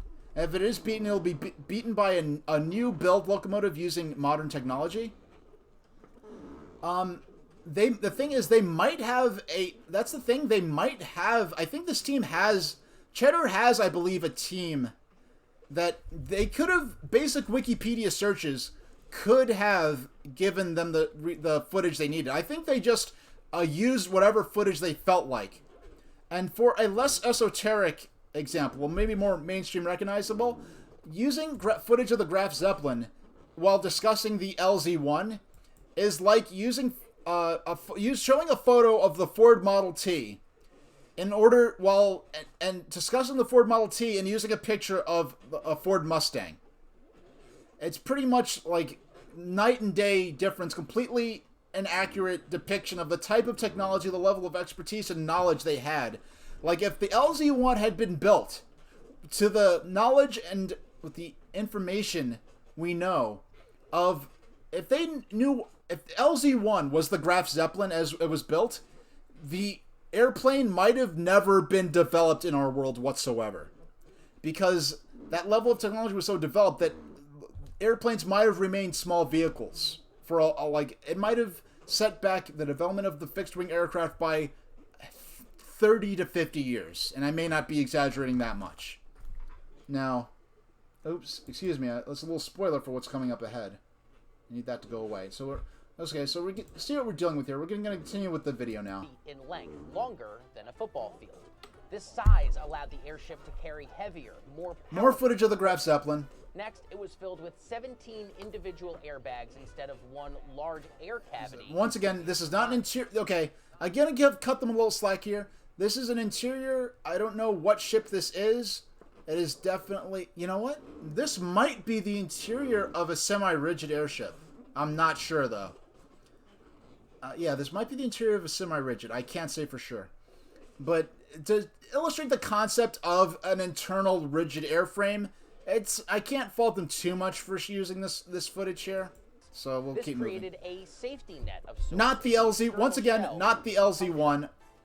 The LZ-1 took its maiden flight on July 2nd, 1900. Yes, the flight lasted about this is 18 not minutes LZ-1. and covered about 3.5 That's the Graf Zeppelin, not the LZ-1. In Germany.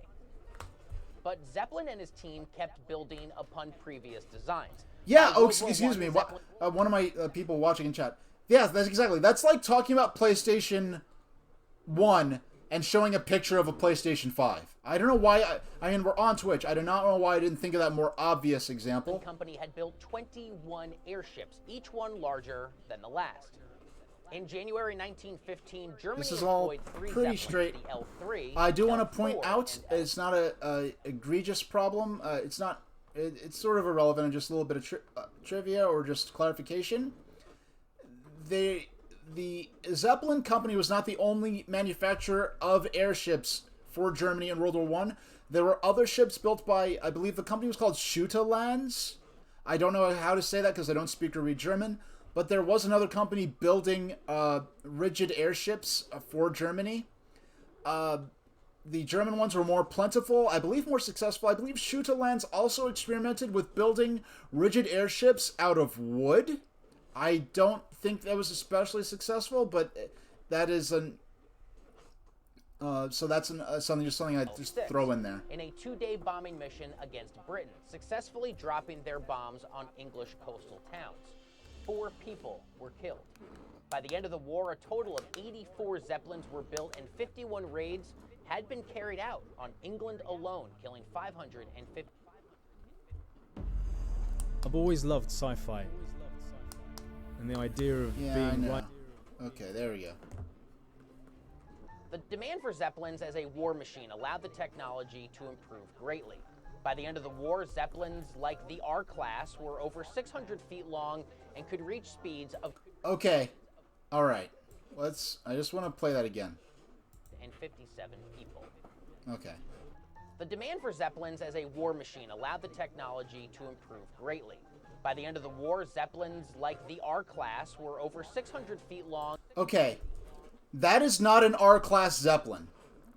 That is an R-33 class Zeppelin. And, excuse me, and to be more precise, it is not a Zeppelin. It is a British rigid airship. And this says, like, airships like the R-class. There was an R-class of German Zeppelins built during World War I. I guess whoever sourced the photos just found these photos of these ships that say R on them. Like, as all the British airships were given an R, designation. So R-33, R-34, R-100, R-101. And so they just used that. I don't know if they knew their mistake or if they cared. But so the R-class has nothing to do with what they're showing here. The R-class are a specific set of German Zeppelins built during World War I. They have nothing to do with the R-34, 35, so forth designations of the British rigid airships.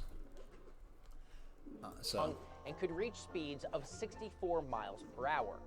Airships were about to enter. And since they showed the R101 while saying they did not give the right miles per hour for R101, R101 could reach 71 miles per hour. Their golden age. Countries like the US and UK had airship fever. And in 1919, the British airship R-34 became the first to cross the Atlantic, landing in Mineola, Long Island, New York, after a 108-hour-long flight. Airships were undoubtedly the future of air travel. One reason why airships were far more popular than little putt-putt airplanes. I want to pause. They did like pay to I presumably paid to consult an expert about this. And the full name of those are, I don't know if R stood for Royal, but the full formal title of the names of these ships were, like, the R100 was officially named, like, the official formal title was His Majesty's Airship R100.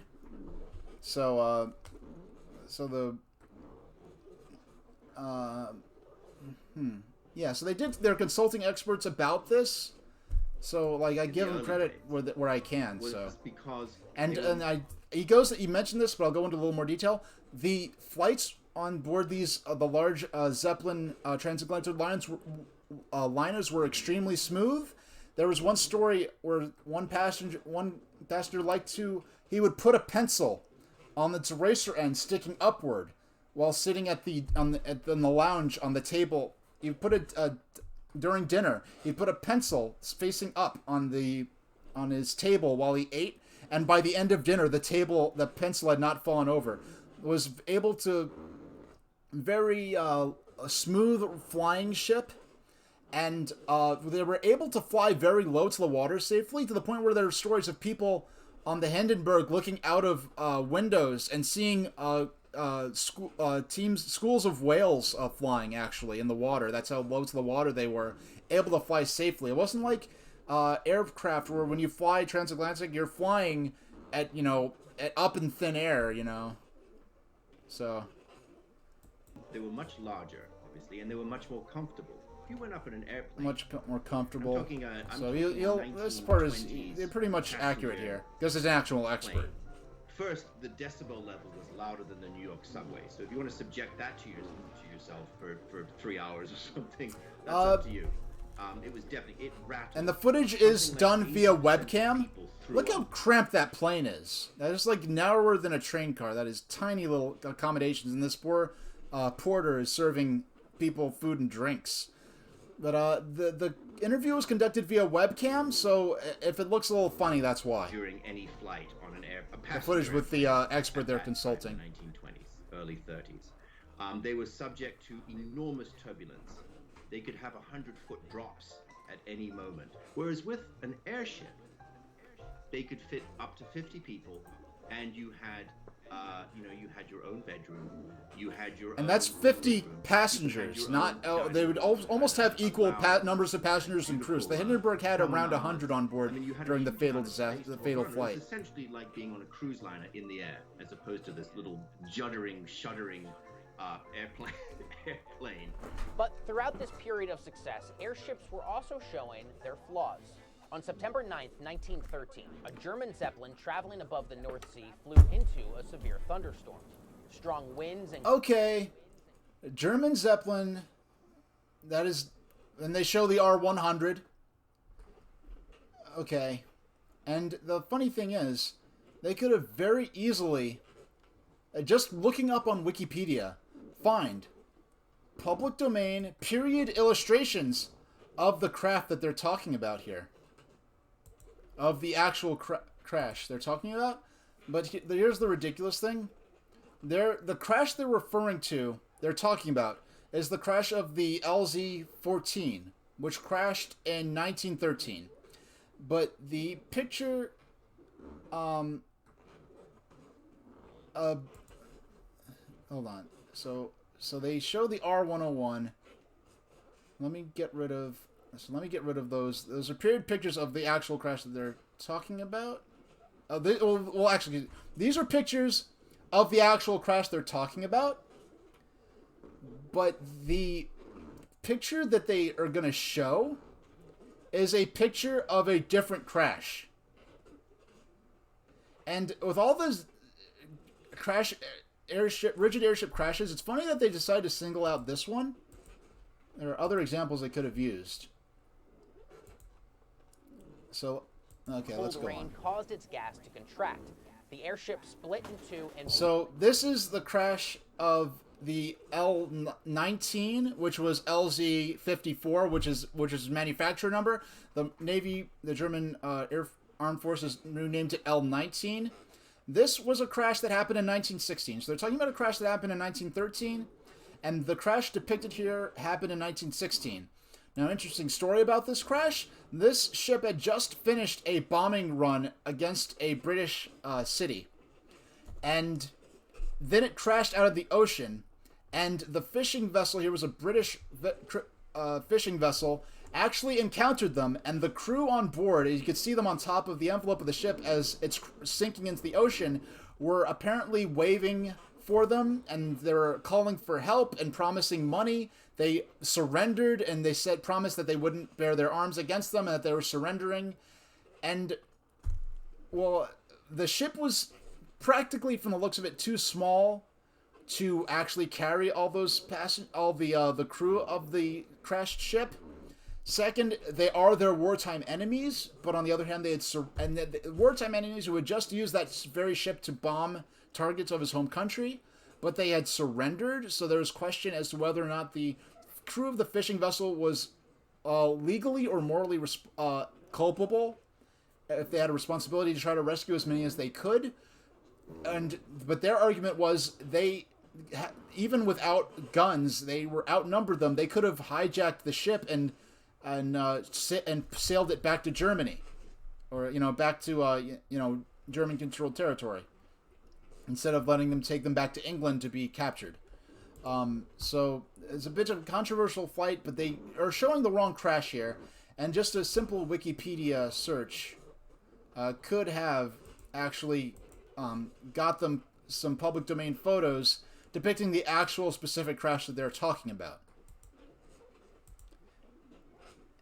And in fact, this depiction of this incident of the L-19 was used as the basis for the artwork of a Nazi-era anti-British medal of conduct that was awarded for, I guess, taking certain anti-British actions. So it was used as anti-British propaganda by the Nazis later on. The water below, 13 of its 20 passengers drowned. And on May 6th, 1937, the most infamous Zeppelin accident occurred. The LZ-129 Hindenburg was the largest airship ever built. It was 778 feet long. It could carry almost 5 million cubic feet of hydrogen.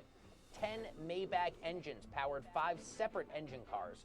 It could carry 56... Okay, let's listen to those stats again. Let's listen to all those numbers again.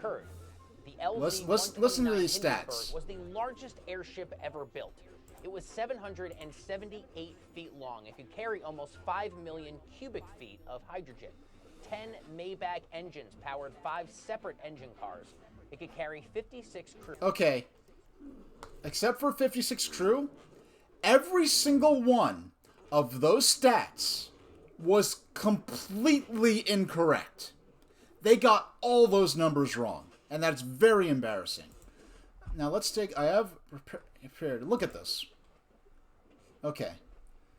On top is the incorrect stats that they used in the video, and beneath are the actual stats of the Hindenburg. 778 feet, it was actually 803 feet.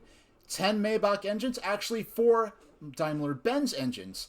5 power cars, actually 4 power cars. Gas volume, they say nearly 5 million. It was actually over 7 million feet of lifting gas. So every single one of those stats was completely wrong. And it's funny, Cheddar's stats are for like 778 feet, they underestimate the length. They get the number of engines wrong. But they underestimate the length and the number of the volume of lifting gas, and they also get the number of engines and engine cars wrong, and they get the manufacturer of the engines wrong. So they got everything wrong there. So my thought was, why are all those numbers so wrong? Did they just go to Wikipedia and I'm like, okay.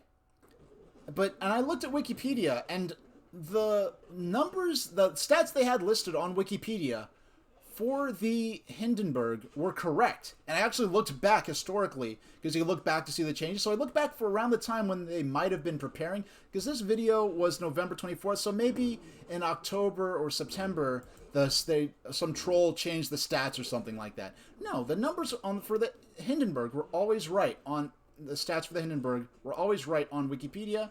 So I'm like, all right, where the heck did these numbers come from? So, and I really just let go of it. Okay, they just got all those numbers wrong, whatever. So then I started just reading the Wikipedia article for the Hindenburg. All right. And so they have the introductory section, and then the first major section of the Wikipedia article for the Hindenburg. The first major section is describing the design history of what led to the design of the Hindenburg. So let's read this here. Design and development. Main article, Hindenburg-class airship.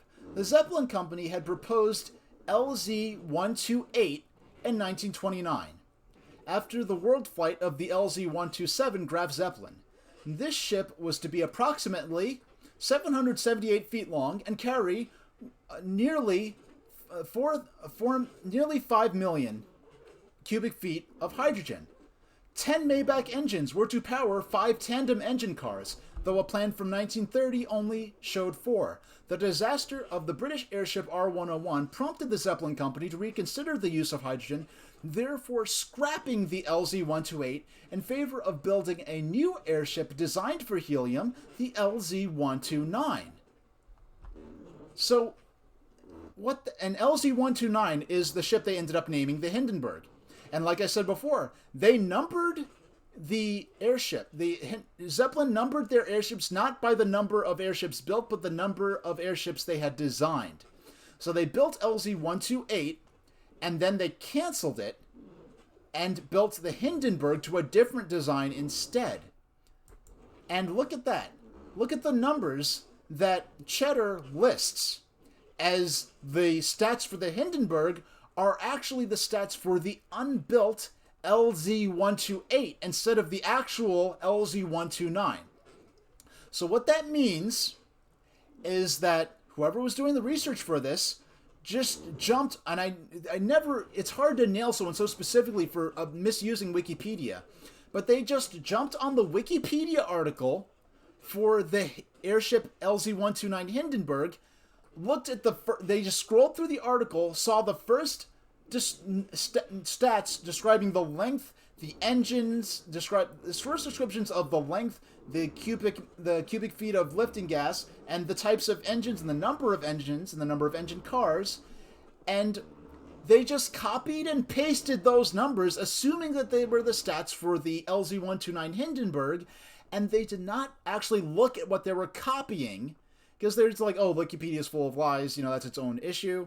Like, they could just have incorrect information. They had correct information, but they were not looking at what they were copying, because they were copying the stats for an unbuilt airship that preceded the design that was planned, and then they canceled the LZ-128 and built the Hindenburg LZ-129 instead. So we just caught them flat out just going on Wikipedia, just scrolling down, seeing the first description, the first stats they see, and just copying those down. And once again, the explanation for the difference between the stats of the LZ-128 and LZ-129 are that the LZ-129, I don't think I explicated on this. The LZ-128 was kind of a derivative of the Graf Zeppelin, which was a very successful design. But when they decided to build a ship specifically for use of helium, they built the ship so much larger, and these are to scale, the Graf Zeppelin, LZ-128, 127, and LZ-129, and the Hindenburg. The reason the Hindenburg was so much larger was because the helium does not burn like hydrogen does. But on the other hand, the sacrifice is that hydrogen has inferior lifting capacity compared to helium. Helium has inferior lifting capacity compared to hydrogen. So an X amount of hydrogen can lift more weight than the same amount of helium. So they made the ship larger to partially accommodate for that. And it's interesting that they chose, I mean, I guess they weren't entirely sure if they could get their hands on the helium or not, because they did build the Hindenburg with the external engine cars, where if they were guaranteed sure that they could build using the, with helium in mind, they might have even built internal engine cars in the Hindenburg. Another thing I'll point out is that as part of the Goodyear-Zeppelin agreement that led to the construction of the USS Akron and USS Macon, the flying aircraft carriers, I believe they had options to construct rigid airships directly from German designs, such as the Graf Zeppelin and the Hindenburg, but Goodyear could not replicate those plans easily because the German plans were all, the German designs and all the German tools were all using metric universal measurements, whereas the Goodyear tools and measurements in North America were all based on traditional American or Imperial American, Imperial/American. I know there's some difference between Imperial American. They're using customary units instead of universal international units in the metric system. So we had a chance to, if US had switched to metric earlier on, we might have actually built more rigid airships in this era. So that is probably the most egregious of the errors that were made. They used the stats from a ship that was never actually built, and assuming that those were the stats for the Hindenburg. And I scrolled through all the comments. There were some people calling out other mistakes they made. Actually, people calling out only one specific mistake they made. A comment about hydrogen, the unavailability of helium later on, but also the fact that using footage of the Graf Zeppelin to depict the LZ-1. People called them out on that. None of the comments I saw called out them using the stats of the unbuilt LZ-128, which had only been the furthest they got along. They built the blueprints, and there are actually photos that exist of wind tunnel tests of the unbuilt LZ-128, but they canceled it and built LZ-129, which was then named Hindenburg. So we have stats. They're using stats for an airship that was never even built, because of them copying and pasting from Wikipedia, not paying attention to what they were actually copying. Between Germany and the United States that year. A one-way fare between Germany and the United States was $400, equivalent to $7,370 in 2019. The Hindenburg had the world in awe. But on May 6th, 1937, disaster struck. Just enough to keep it. I want to mention there was a public event where I could have pulled up photos of this, where some Nazi Party officials basically forced Hugo Eckener's hand in taking the Hindenburg out to do a propaganda flight for some international photographers. And he was like, no, we didn't schedule or plan for this flight, and the wind is bad today. It is not safe to to take the ship out of the hangar. And the the SS guys or whoever was there from the Nazi Party basically said, you have to. You don't have a choice. So upon as they were leaving the hangar, there was a burst of wind, and it caused the ship to crash into the ground, and it damaged it significantly damaged the tail fin of the Hindenburg. And the international photographers started taking pictures of it, and the Nazi Party officials confiscated all of their film because they didn't want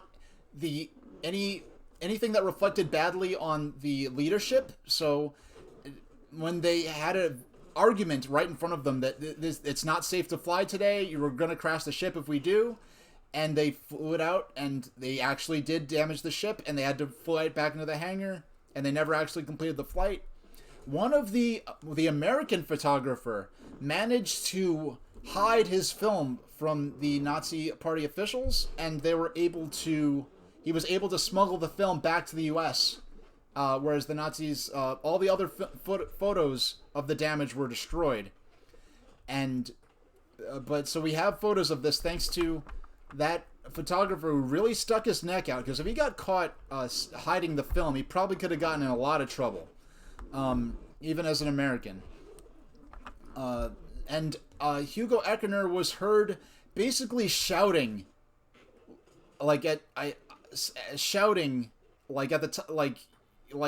dare they risk the ship and risk everyone's safety, doing what he called this pissing contest flight or something to that effect.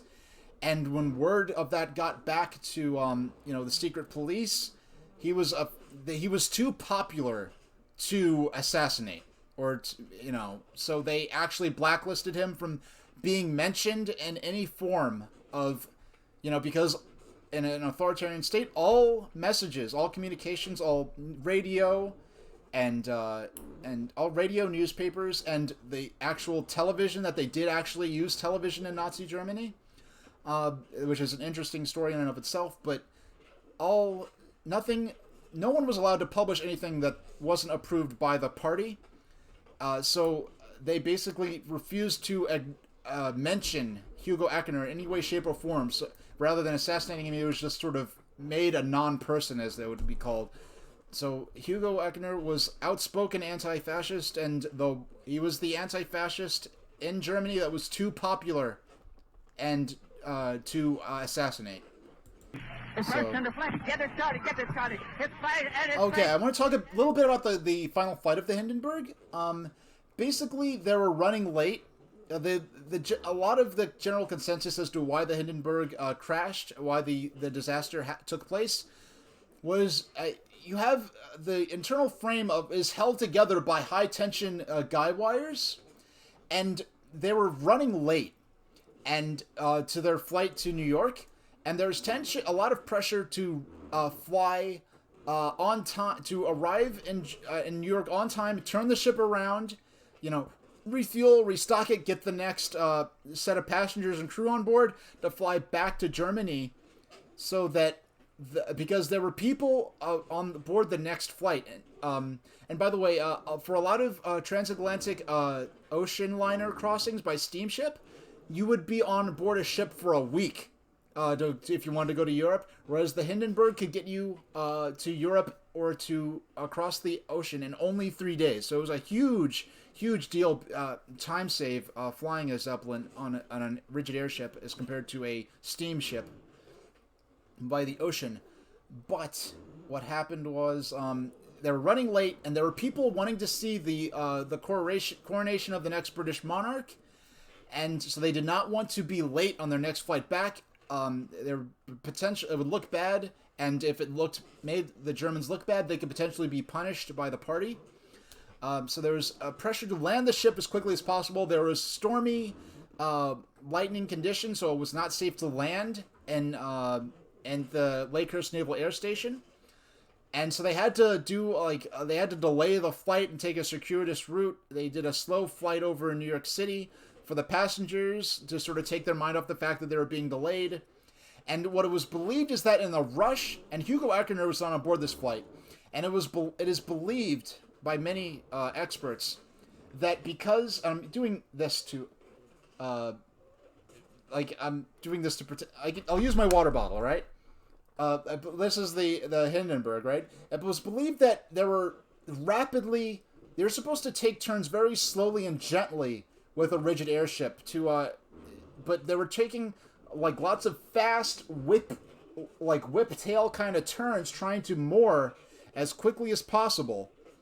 And it's believed in making those whip tail turns that it put so much stress on the body frame of the ship that one of the structural wires might have snapped, and it's under so much pressure that when the wires snapped, it might have tore open one of the gas bags, because some eyewitnesses witnessed some fluttering over the tail end of the ship, fluttering of the outer fabric of the envelope, which could only be caused by escaping hydrogen. And with escaping hydrogen and them dropping those wires down for the ground crew to catch and secure the ship to the mooring mast, could have caused a spark somewhere within the ship. And with escaping hydrogen, that's all you needed to ignite a fire, which would have led to the loss of the ship. Now, there's some conjecture that the sealing, the coative sealing, what they call the dope on the outer coating of the envelope, was potentially flammable itself. And there's some people say, oh, the Hindenburg was coated in rocket fuel because the doping agent was similar to the composition of certain rocket fuels. But that's really kind of discredited by a lot of experts by the fact that the ship, it's clearly the gas is burning before the outer skin, because in the Hindenburg disaster footage, the tail blows up first, so you lose the lifting gas, the tail sinks. And so the gas wants to rise. So it's the burning gas is rising. It's burning through the nose of the ship, before the skin burns. The skin doesn't start burning on the front of the ship till the ship's frame already strikes the ground. And funnily enough, there's this element where a lot of people, like when it comes to hydrogen cars is the future progressive fuel source for automobiles, where critics of hydrogen vehicles will say hydrogen's too dangerous. Look at what happened with the Hindenburg. The use of hydrogen as a lifting gas in rigid airships of the 1920s and 30s has absolutely nothing to do with the use of hydrogen fuel cells in an automobile to produce electricity. Completely different use of hydrogen, completely different technology. It is the equivalent of saying that using ice to keep your beer warm is dangerous because the Titanic was sunk by an iceberg. And the funniest thing of all is that a lot of those theories about, it wasn't the hydrogen that destroyed the Hindenburg, it wasn't a hydrogen fire, it was the outer skin was coated with rocket fuel, and the hydrogen had nothing to do with it. I've seen some hydrogen fuel cell advocates spreading that to try to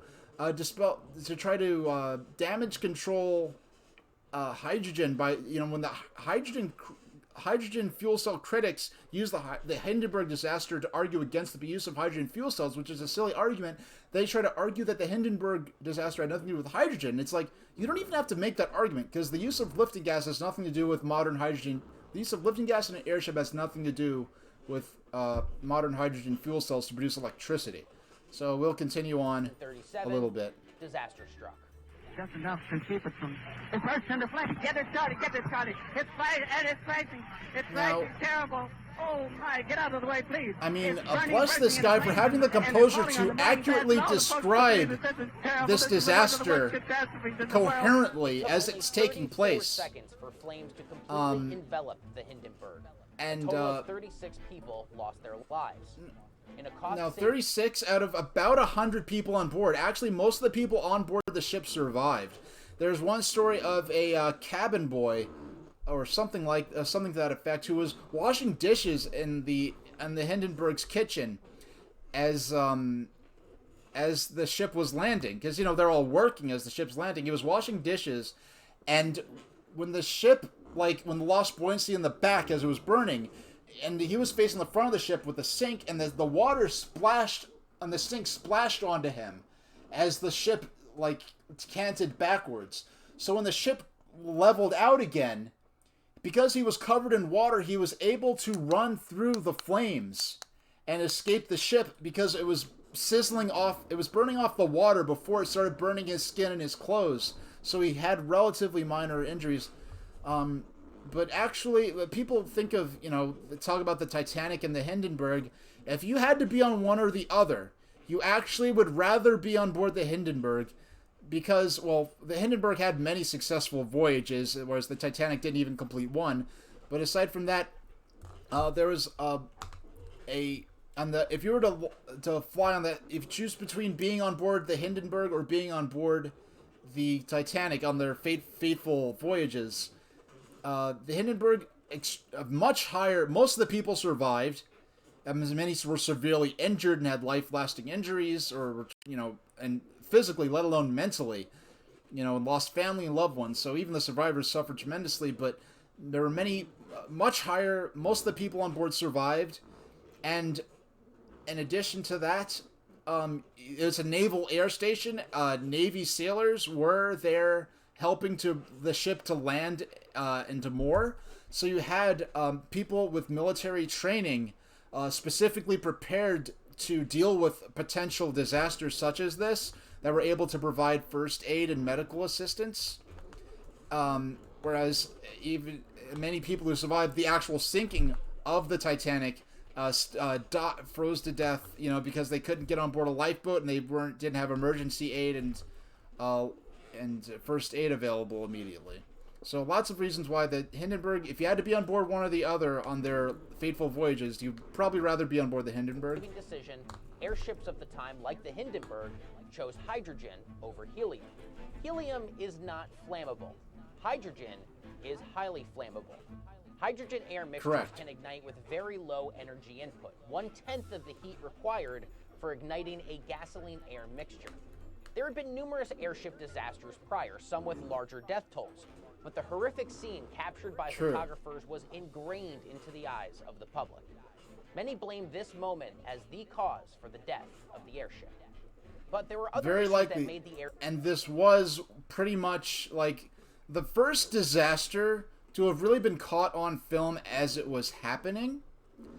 And people, we often, in modern viewings like just now, they often marry the newsreel coverage, the newsreel footage to the radio coverage, but they were actual separate. Like the guy doing I believe it was Phil Morrison doing the radio coverage. He was actually just doing radio coverage, and they married that to the newsreel footage later on. The audio engineer who was with him doing the broadcast, the explosion of the ship actually knocked the stylus of because they were recording this live on a record. They were recording this in real time on vinyl or wax or something. Actually knocked the stylus of the groove knocked the stylus out of the groove, and he in real time was able to replace the recording needle onto the medium, which allowed the recording to be captured. And if it was not for his engineer quickly replacing the stylus on the recording medium, we would have never been able, people listening live would have been able to listen to the broadcast, and we would have no enduring recording of the broadcast would have been lost to history. There would have been no physical recording of it, as I understand. So, and also he mentions that, I don't know if it was right before this or after, that helium was used as a cost-saving measure. No, they wanted to use helium. The United States would not sell helium to the government of Nazi Germany, which at that point was already showing signs of aggression, so they did not want to give them helium that could potentially be used for military airships. And another thing is that because they built the Hindenburg so much larger with the anticipation of using helium, I believe they could carry an extra 10 passengers using hydrogen that they otherwise could not have carried if they had been using helium. So yeah, they wanted to use helium, and they didn't want to use hydrogen, but they did avail themselves of the increased weight capacity that using hydrogen did avail them of. Option for mass commercial travel. First, they were very, very expensive to build, and you could build, Yeah, it's not that the technology was bad. It's just that for the price of one giant Zeppelin. Airplane engineers were able to experiment more and faster for it was cheaper to experiment with airplanes than with airships, so the technology was able to come along quicker. Plus, World War II pushed the technology forward a lot quicker. Airships were no laggard. I mean, these things were the Hindenburg, for instance, could go in a good wind. Another factor at the time is fast, but airplanes went faster. Yeah, really, it's just that airplanes just happen to come along at the right time. I mean, if the Wright brothers didn't get lucky that day in 1904, and maybe they might have given up, maybe it would have taken a few more another decade or two to develop airplanes. and rigid airships would have had more of a foothold. It took 22 hours to reach Marseille, with stops at Porto. So nearly 24 hours, and it was a multi-stage flight. They could not fly those seaplanes like a. They cannot fly them non-stop. The airship has since slipped into our collective memory. They are beautiful objects. They are these spectacular queens of the air that once sort of strode the world's skies and have since vanished. The only places we can glimpse remnants of these air giants today are the blimps flying overhead at sporting events. Okay.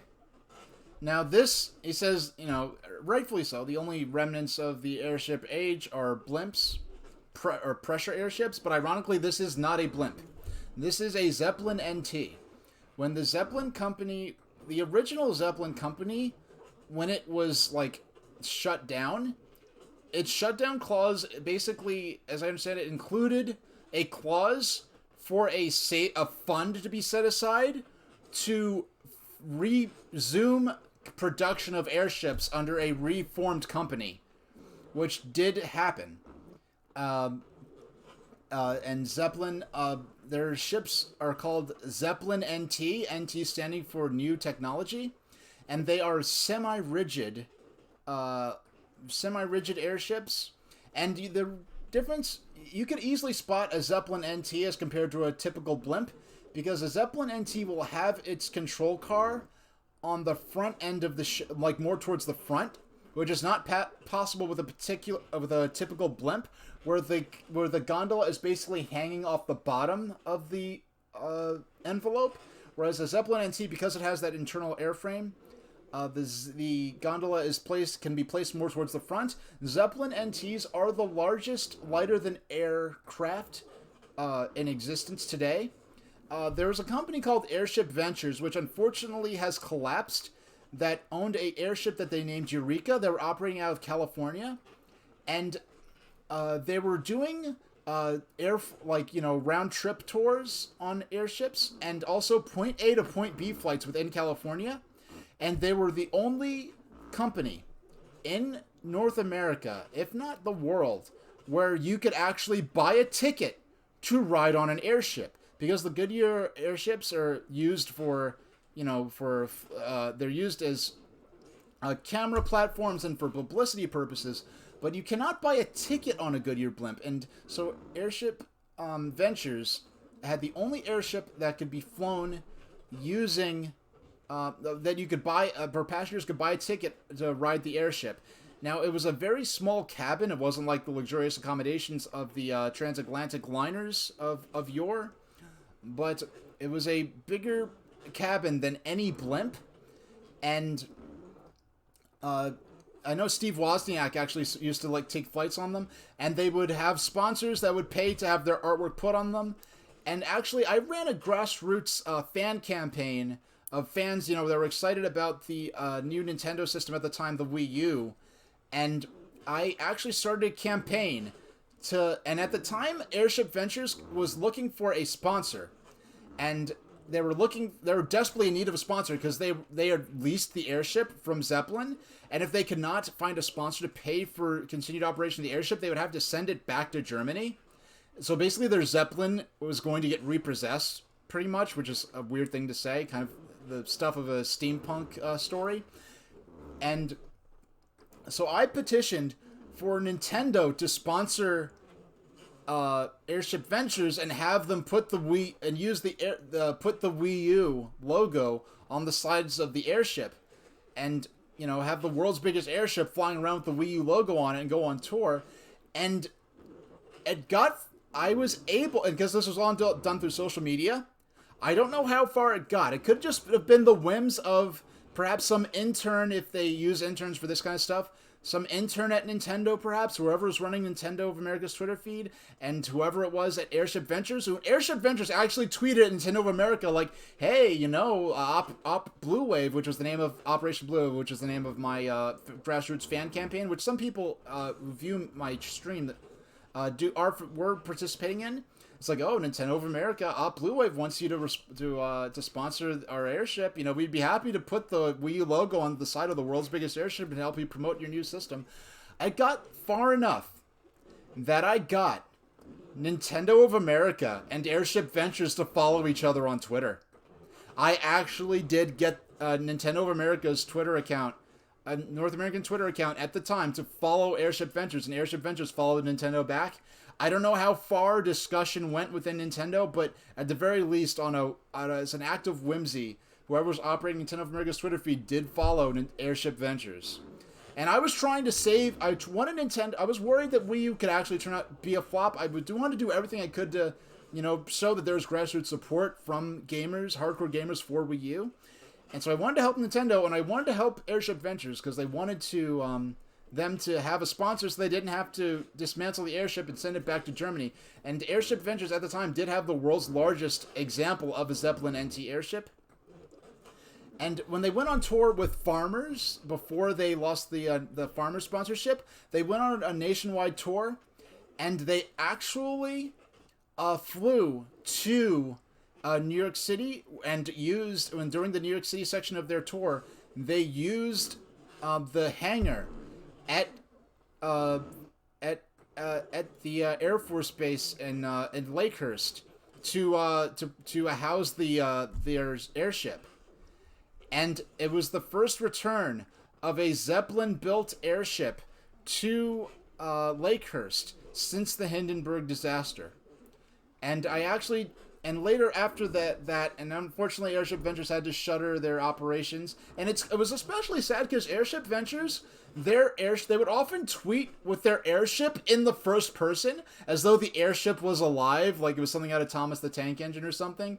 Where it's like, oh, I'm flying over to New Jersey next, come. So, and they did a lot of like sort of almost role playing type tweets, where you're sort of supposed to pretend that you're talking to the airship when you tweeted at them, which made it especially tragic when they were trying to save the company. Like, oh, like please, I hope someone sponsors me, or else they're going to have to dismantle me and send me back to Germany. It was very, very sad when they had to shut down the company. But they did manage to. They didn't. They had to mothball. They had to dismantle the ship and send it back to Germany. And let me pull up. I'm just going to pull up a random airship here. Let's pull up the Bodensee. Which is, actually, I'm going to talk a little more about the Goodyear ship since I happen to have it on screen. So after Airship Ventures closed up shop, they did announce that the new Goodyear airships were going to be Zeppelin NTs constructed in Germany for Goodyear. And there was a bit of backlash that I saw online to this reaction. It's like, oh, like the Goodyear airships aren't even built in America anymore. And now they're being built in Germany. But like I said, there was a history of the Zeppelin company and the Goodyear company working together to build airships like the USS Akron here, and they formed the Goodyear Zeppelin company, that joint venture between the Zeppelin and Goodyear companies. So it's actually fitting that Goodyear would work with the successor to the Zeppelin company to construct airships. There was a point where I was living near a NASCAR racetrack, and I did get to see a Zeppelin NT in person. So I did get to see a semi-rigid airship in person. So we're just going to pull up... let's pull up the... let's pull up the Bodensee here. Where's Bodensee? Yeah, actually, I'm being indecisive on which airship I want to pull up for the tail end of this, and so that is Bodensee. I want to highlight this because it's not a ship you hear about very often, and it's one of the few examples of airships being used for commuter flights where you just get on board for an hour or two just in between cities. So this is maybe a bit of a glimpse of what things we could have seen more smaller Zeppelins like this had fixed-wing aircraft not developed at the time that they did.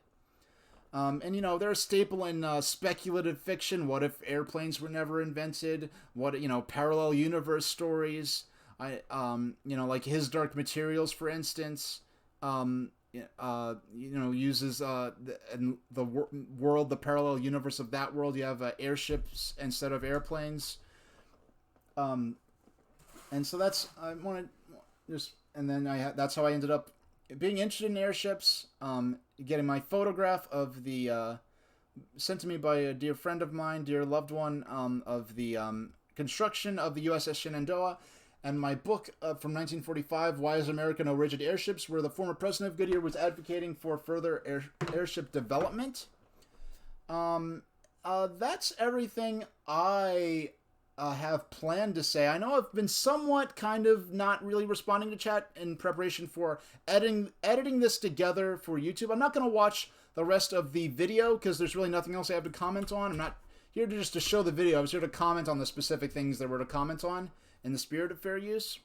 So later we'll have a edited video of this down on YouTube. Is there anyone who's still in chat? And thank you everyone who's used to me for my video game content to do this long history lesson with me, which actually took nearly 2 hours, believe it or not. If anyone has any questions they'd like to ask, they could ask it as I go back to... No, normally I would have been in bed like at least an hour ago, if not 2 hours ago, but we can just get rid of... Let's change the stream. I'm going to change back to retro. Yeah, change back to retro.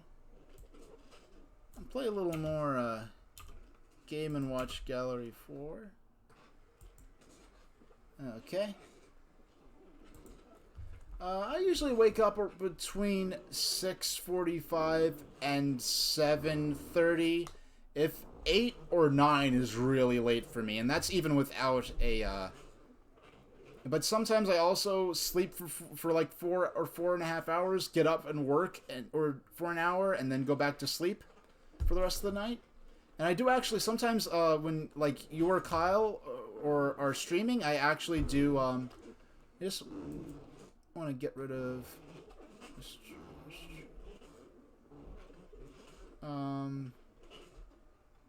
is this? No. Is this? No. Alright. So we're not going to play for too long. Let's set the timer. Yeah, let's play for another 20 minutes and then I'll call it there. My Wii U went to sleep. We have to wake it back up.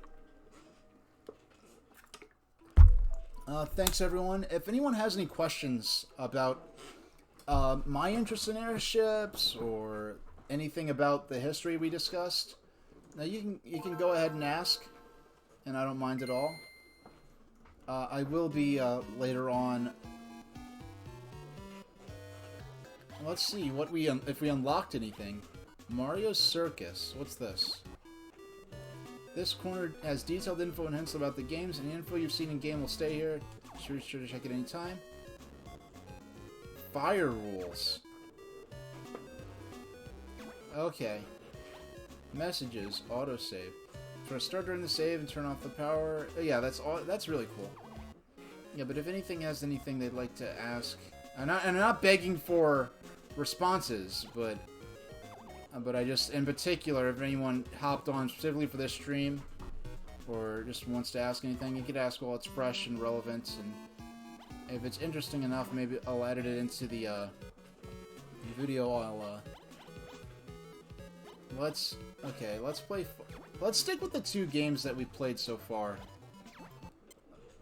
and we'll go back to, my next stream is gonna be Friday. No, excuse me. It's gonna be...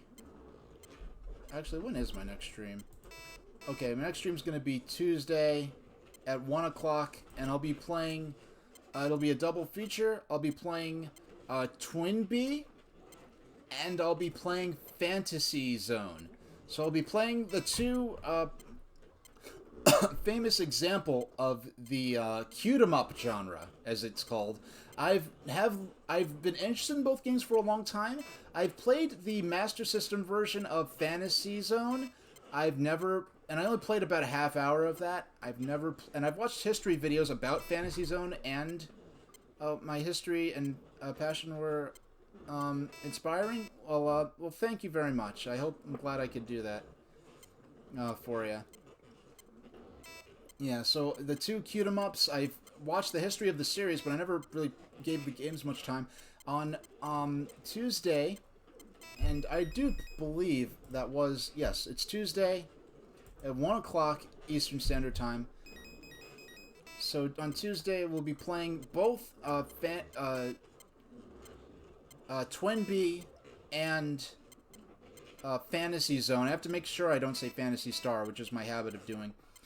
Both of those games are kind of really endearing, and they're cute 'em ups, so lots of cutesy aesthetics, pastel colors, smiling flowers and trees, all while you're playing as aircraft shooting enemies and avoiding obstacles.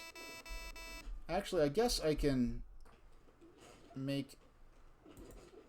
No. I guess I can make this go away now. Where is... Yeah, there we go. I'll try it again with a little more focus this time. Then we'll try the modern version. Again. And, what is it that I was... Yeah, I was about... Yeah, so next stream, Tuesday, 1 Eastern Standard Time, we're playing Fantasy Star 2nd. And first, we'll be playing Twin Bee. Basically, Twin Bee is a vertical shooter, and nearly always a vertical shooter, and Fantasy Zone is always a horizontal shooter.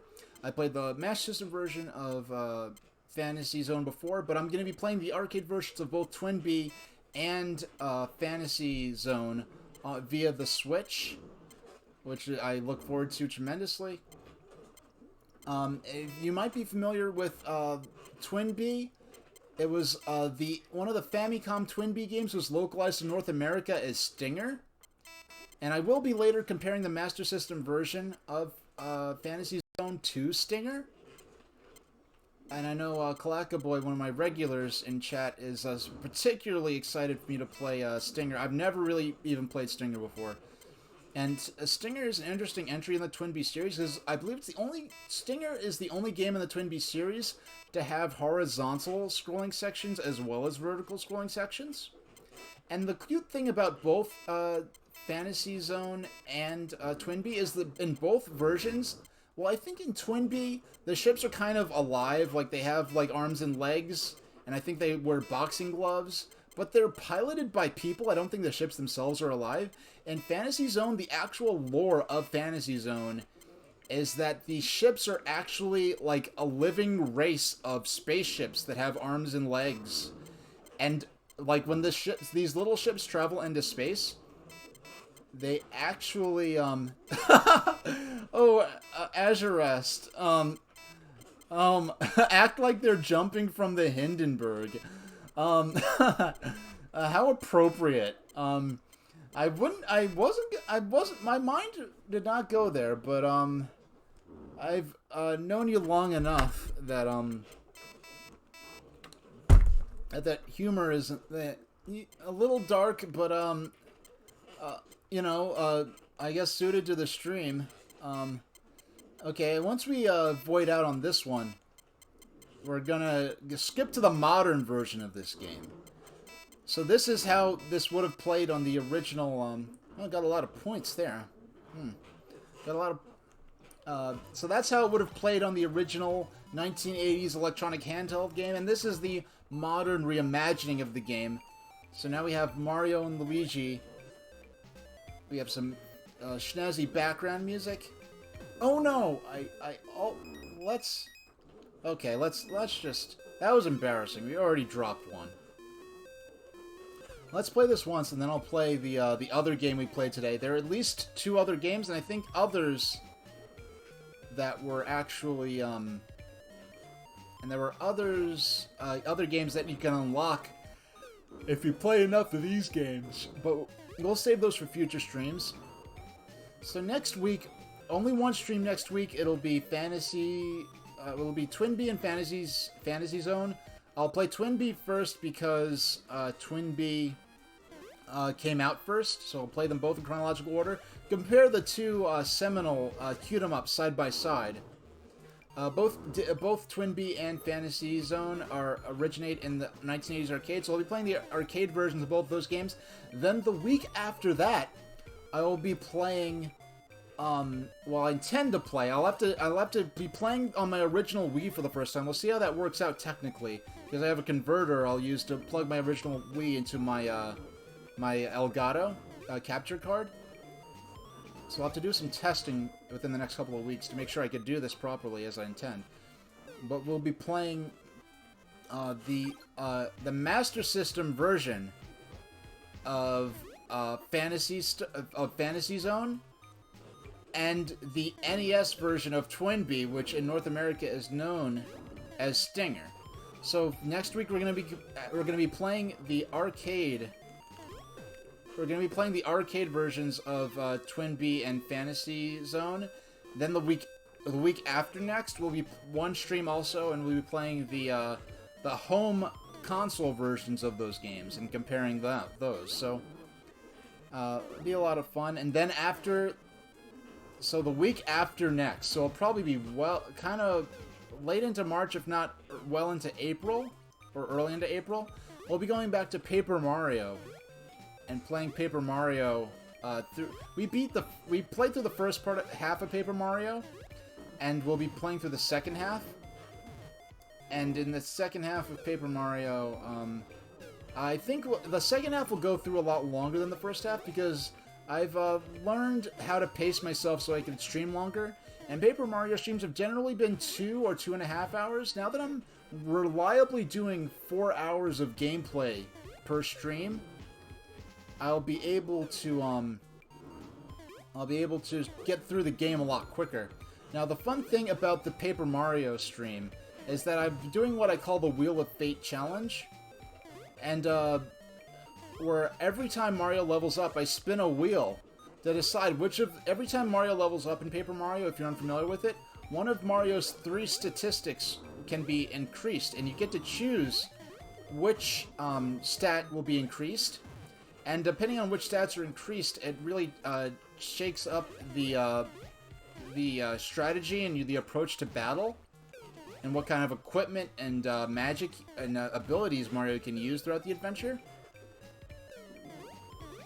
So randomizing that by spinning a wheel each time Mario levels up has added a level of randomization, and me having to improvise my strategy and my abilities output that I assign to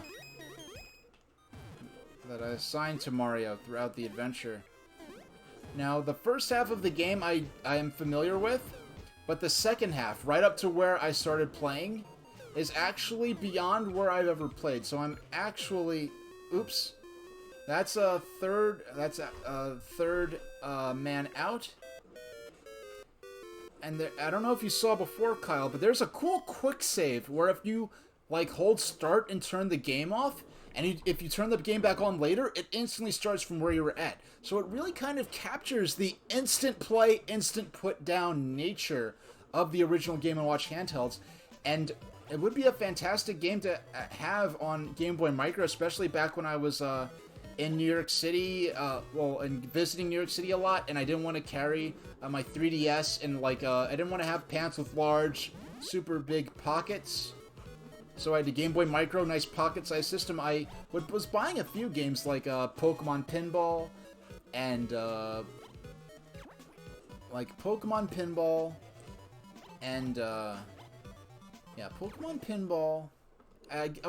Pinball I got for work when I was working at a dollar store, because I only had a 10-minute break, and from where I had to clock out from my break from, and the break room were on opposite sides of the building, so it was more like an 8-minute break if I was being generous, because I had to clock out, go all the way back to the break room, or what they jokingly call the break room, and then I'd have to go all the way back to the oh gosh, this game is very unforgiving, and I keep forgetting the physics on this.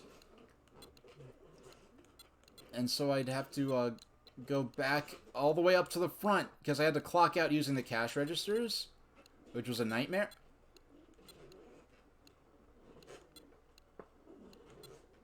Yeah, so yeah, this is when I was working at the dollar store, and so that's when I started using my Game Boy Micro more. That's when I got Pokemon Pinball, and then later on, after I left the dollar store, when I was still, you know, doing like lots of trips into the city where I just wanted to be able to move around easily and not have to worry about lugging around a 3DS, which I loved, especially in Manhattan. And you got a lot of Street Pass hits out in the wild. I have hundreds and hundreds of Street Pass hits. I mean, there's a reason everything in that store was $1, because they didn't want to treat the employees right.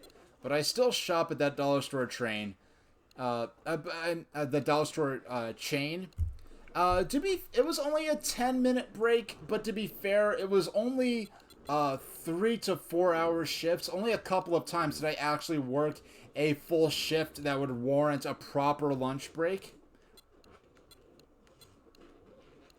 So it wasn't as bad. But that was my first retail job, so 4 hours with it being my first retail job ever did seem a lot longer and excruciating of a 4 hours than it would be once, like, when I, went on to work at a warehouse club. I was used to 4 hour shifts, and I'd get like 2 15-minute breaks and a half-hour break, and so it was a lot more forgiving. Like, by the time, like, and the dollar store was, the warehouse club was only, like, 5 minutes from my house, to the point where I could run, like, one day, I forgot my 3DS at home. I literally ran home on foot during my half-hour lunch break. I ran home on foot to get my 3DS, ran back to the warehouse club, and I still had, like, 15 minutes to play 3DS before, and... if I had a car at that time, I could have driven home for my half-hour lunch break, had 20 minutes to spend at home, and then just spent 5 minutes driving to home and 5 minutes driving back. Actually, driving, I had a Razor scooter, and it was like what they call a passenger Razor scooter, where it was like big wheels that absorbed the shock, and it was a nice Razor scooter. And I actually went home often. I was a closer, so I often went home after dark. So I had a flashlight mount and a mount for my phone. It was the most hooked up Razor scooter, and a bell to warn to warn pedestrians. I had the most hooked up Razor scooter like you had ever seen. It was so ridiculously cool. Unfortunately, I didn't know how to brake properly at first, so I ended up grinding the wheels down on the back wheel to brake. And the cool thing about using the Razor scooter was that the trip was, like, half of it was pretty much downhill.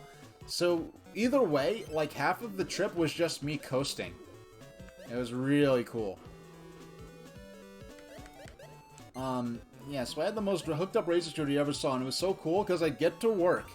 I'd fold up, it was a Razor scooter, so you could fold it up. So I'd fold up this Razor scooter, and I'd put it behind the Coke machine in the break room, which is an employees-only area, so I didn't have to worry about, like, other, like... And plus, at a store like a warehouse club, there's someone at the door checking the receipts, and everyone knows what my scooter looks like, so there's no way that a co-worker could have stolen the scooter without the person at the door being like, what are you doing with H's scooter? Like, you know what I mean? Oh no, now, this version is much more forgiving, and with the modern versions, they add some elements where they, sort of, decomplicate a lot of the... Now, I love... They turn the cement factory, which is sort of playing in with some of the industrial... themes of, like, in original Donkey Kong. Originally, Mario was meant to, or Jumpman was meant to be a carpenter. Then there was Wrecking Crew, where he's, demolishing a building with sledgehammers and bombs. And then there's, Mario's Cement Factory, obviously what we're playing right here. And then, there was Mario Brothers on Game & Watch, in which Mario and Luigi were working in a packaging warehouse. They're like working in a warehouse packaging goods. So we have this more comfy, a little more maybe child-friendly, a little more comfy of a theme here of this this confectionery factory that Mario and Luigi are working in, and rather than the cement factory theme. But if you notice, I love how Yoshi is eating the cookies, whereas Toad is actually packaging them up. I think Toad is sleeping on the job down there, but he wakes up when you need him to actually do the work, so bless him. We'll let him sleep on the job. I would have been asleep a couple hours myself already, but just for you guys. Most of my, when I set the time that I'd be playing, I didn't plan for it to be exactly midnight Eastern Standard Time. Hey, Bubbly Bugbear, I feel like I've been in your streams before. Have you been in my streams before? I feel like, or who found who first? Did you find me first? Did I find you first? I forgot how that went. I know I definitely know of you, and I've definitely seen you around. Did I remember first? Did I meet you in Kyle's stream? You popped in on a couple. All right. I mean, it's always the viewer's business of whether or not to make themselves known. And so, me personally, how I'm gonna run it, if I get to have a larger number of viewers in the future, I'm happy with the number of viewers I have right now. It could stay like this forever, and I'm perfectly fine. But if I get to become a slightly larger streamer, I might consider maybe turning notifications off if I become significantly bigger, just because I don't want to, you know, draw attention to lurkers. I don't want to say, like, oh, thank you, and then pressure someone to, you know, to participate, you know, to say hi in chat if they were just, you know, sweeping the floor or, you know, assembling a model Gundam or something like that, you know? Yeah, I don't even look in my, I don't even use my stream manager to look at who's who's in chat, because everyone watching gets listed as being in chat. I don't even like doing that so much, because sometimes I'll see a relatively, well, a significantly well-known person in my list, and I don't want to, like, call them out. I just want to respect their privacy. I don't want to, like, name drop, like, oh, oh, so-and-so was in chat, how you doing? You know what I mean? I want to respect their privacy. I used to do, my first Gunpla model was the Wing Zero Custom. No, not Wing Zero Custom. I never built Wing Zero Custom. I just built Wing Zero. Alright, so time is up. I'm gonna go ahead. Let's play through the rest of this game here. Actually, it happened to run out. It is noon, a minute past noon. Let's go ahead and call it. Alright, so next stream is gonna be on, excuse me, did I not, is the 16th a Thursday? The 16th is a Tuesday. I thought I already updated this. I did not. Let me update this. I have to wait for the Streamlabs to catch up with my ambition. So Tuesday, on the 16th at 12 noon Eastern Standard Time, I will be gonna be a double feature. At least 2 hours of Twin Bee and at least 2 hours of Fantasy Zone. Probably more likely 2 hours of Twin Bee, 10-minute break, than 2 hours of Fantasy Zone. 4.25 hours. Well, actually 4 hours, because I was on my hold screen for about 50 minutes. So basically 4 hours of content. Yeah, I'll be playing both of those on the Nintendo Switch, so not technically Virtual Console, but I will be playing the arcade editions of those games. The Twin Bee is going to be played via Arcade Archives, and Sega just released Fantasy Zone as its own standalone title on the Switch, not part of any particular collection. Now, let's see. I'm going to, yeah, so that's what you could look forward to on, for next Tuesday. I usually do one stream a week for anyone who's new to this. if you came in during the airship lesson part of the stream, pretty much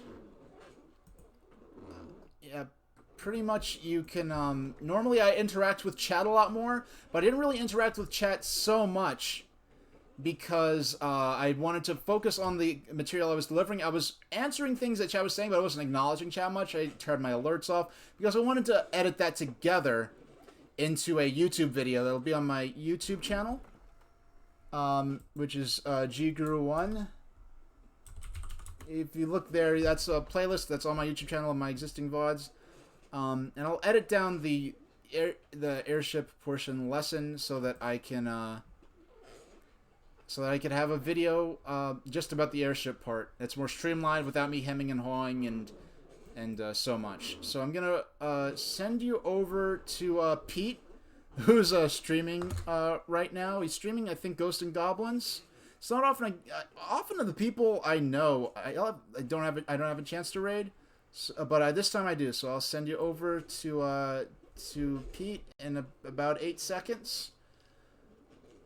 Thank you all for joining me. This was a stream I spent about basically 2 full days doing research and preparation for. Could have done it much easier with a PowerPoint, but I ended up doing it directly via OBS. So I'll see you next time. Thank you so much, even more so than usual, for watching, and I'll see some of you next Tuesday. And if you can't make it to that, enjoy the VOD.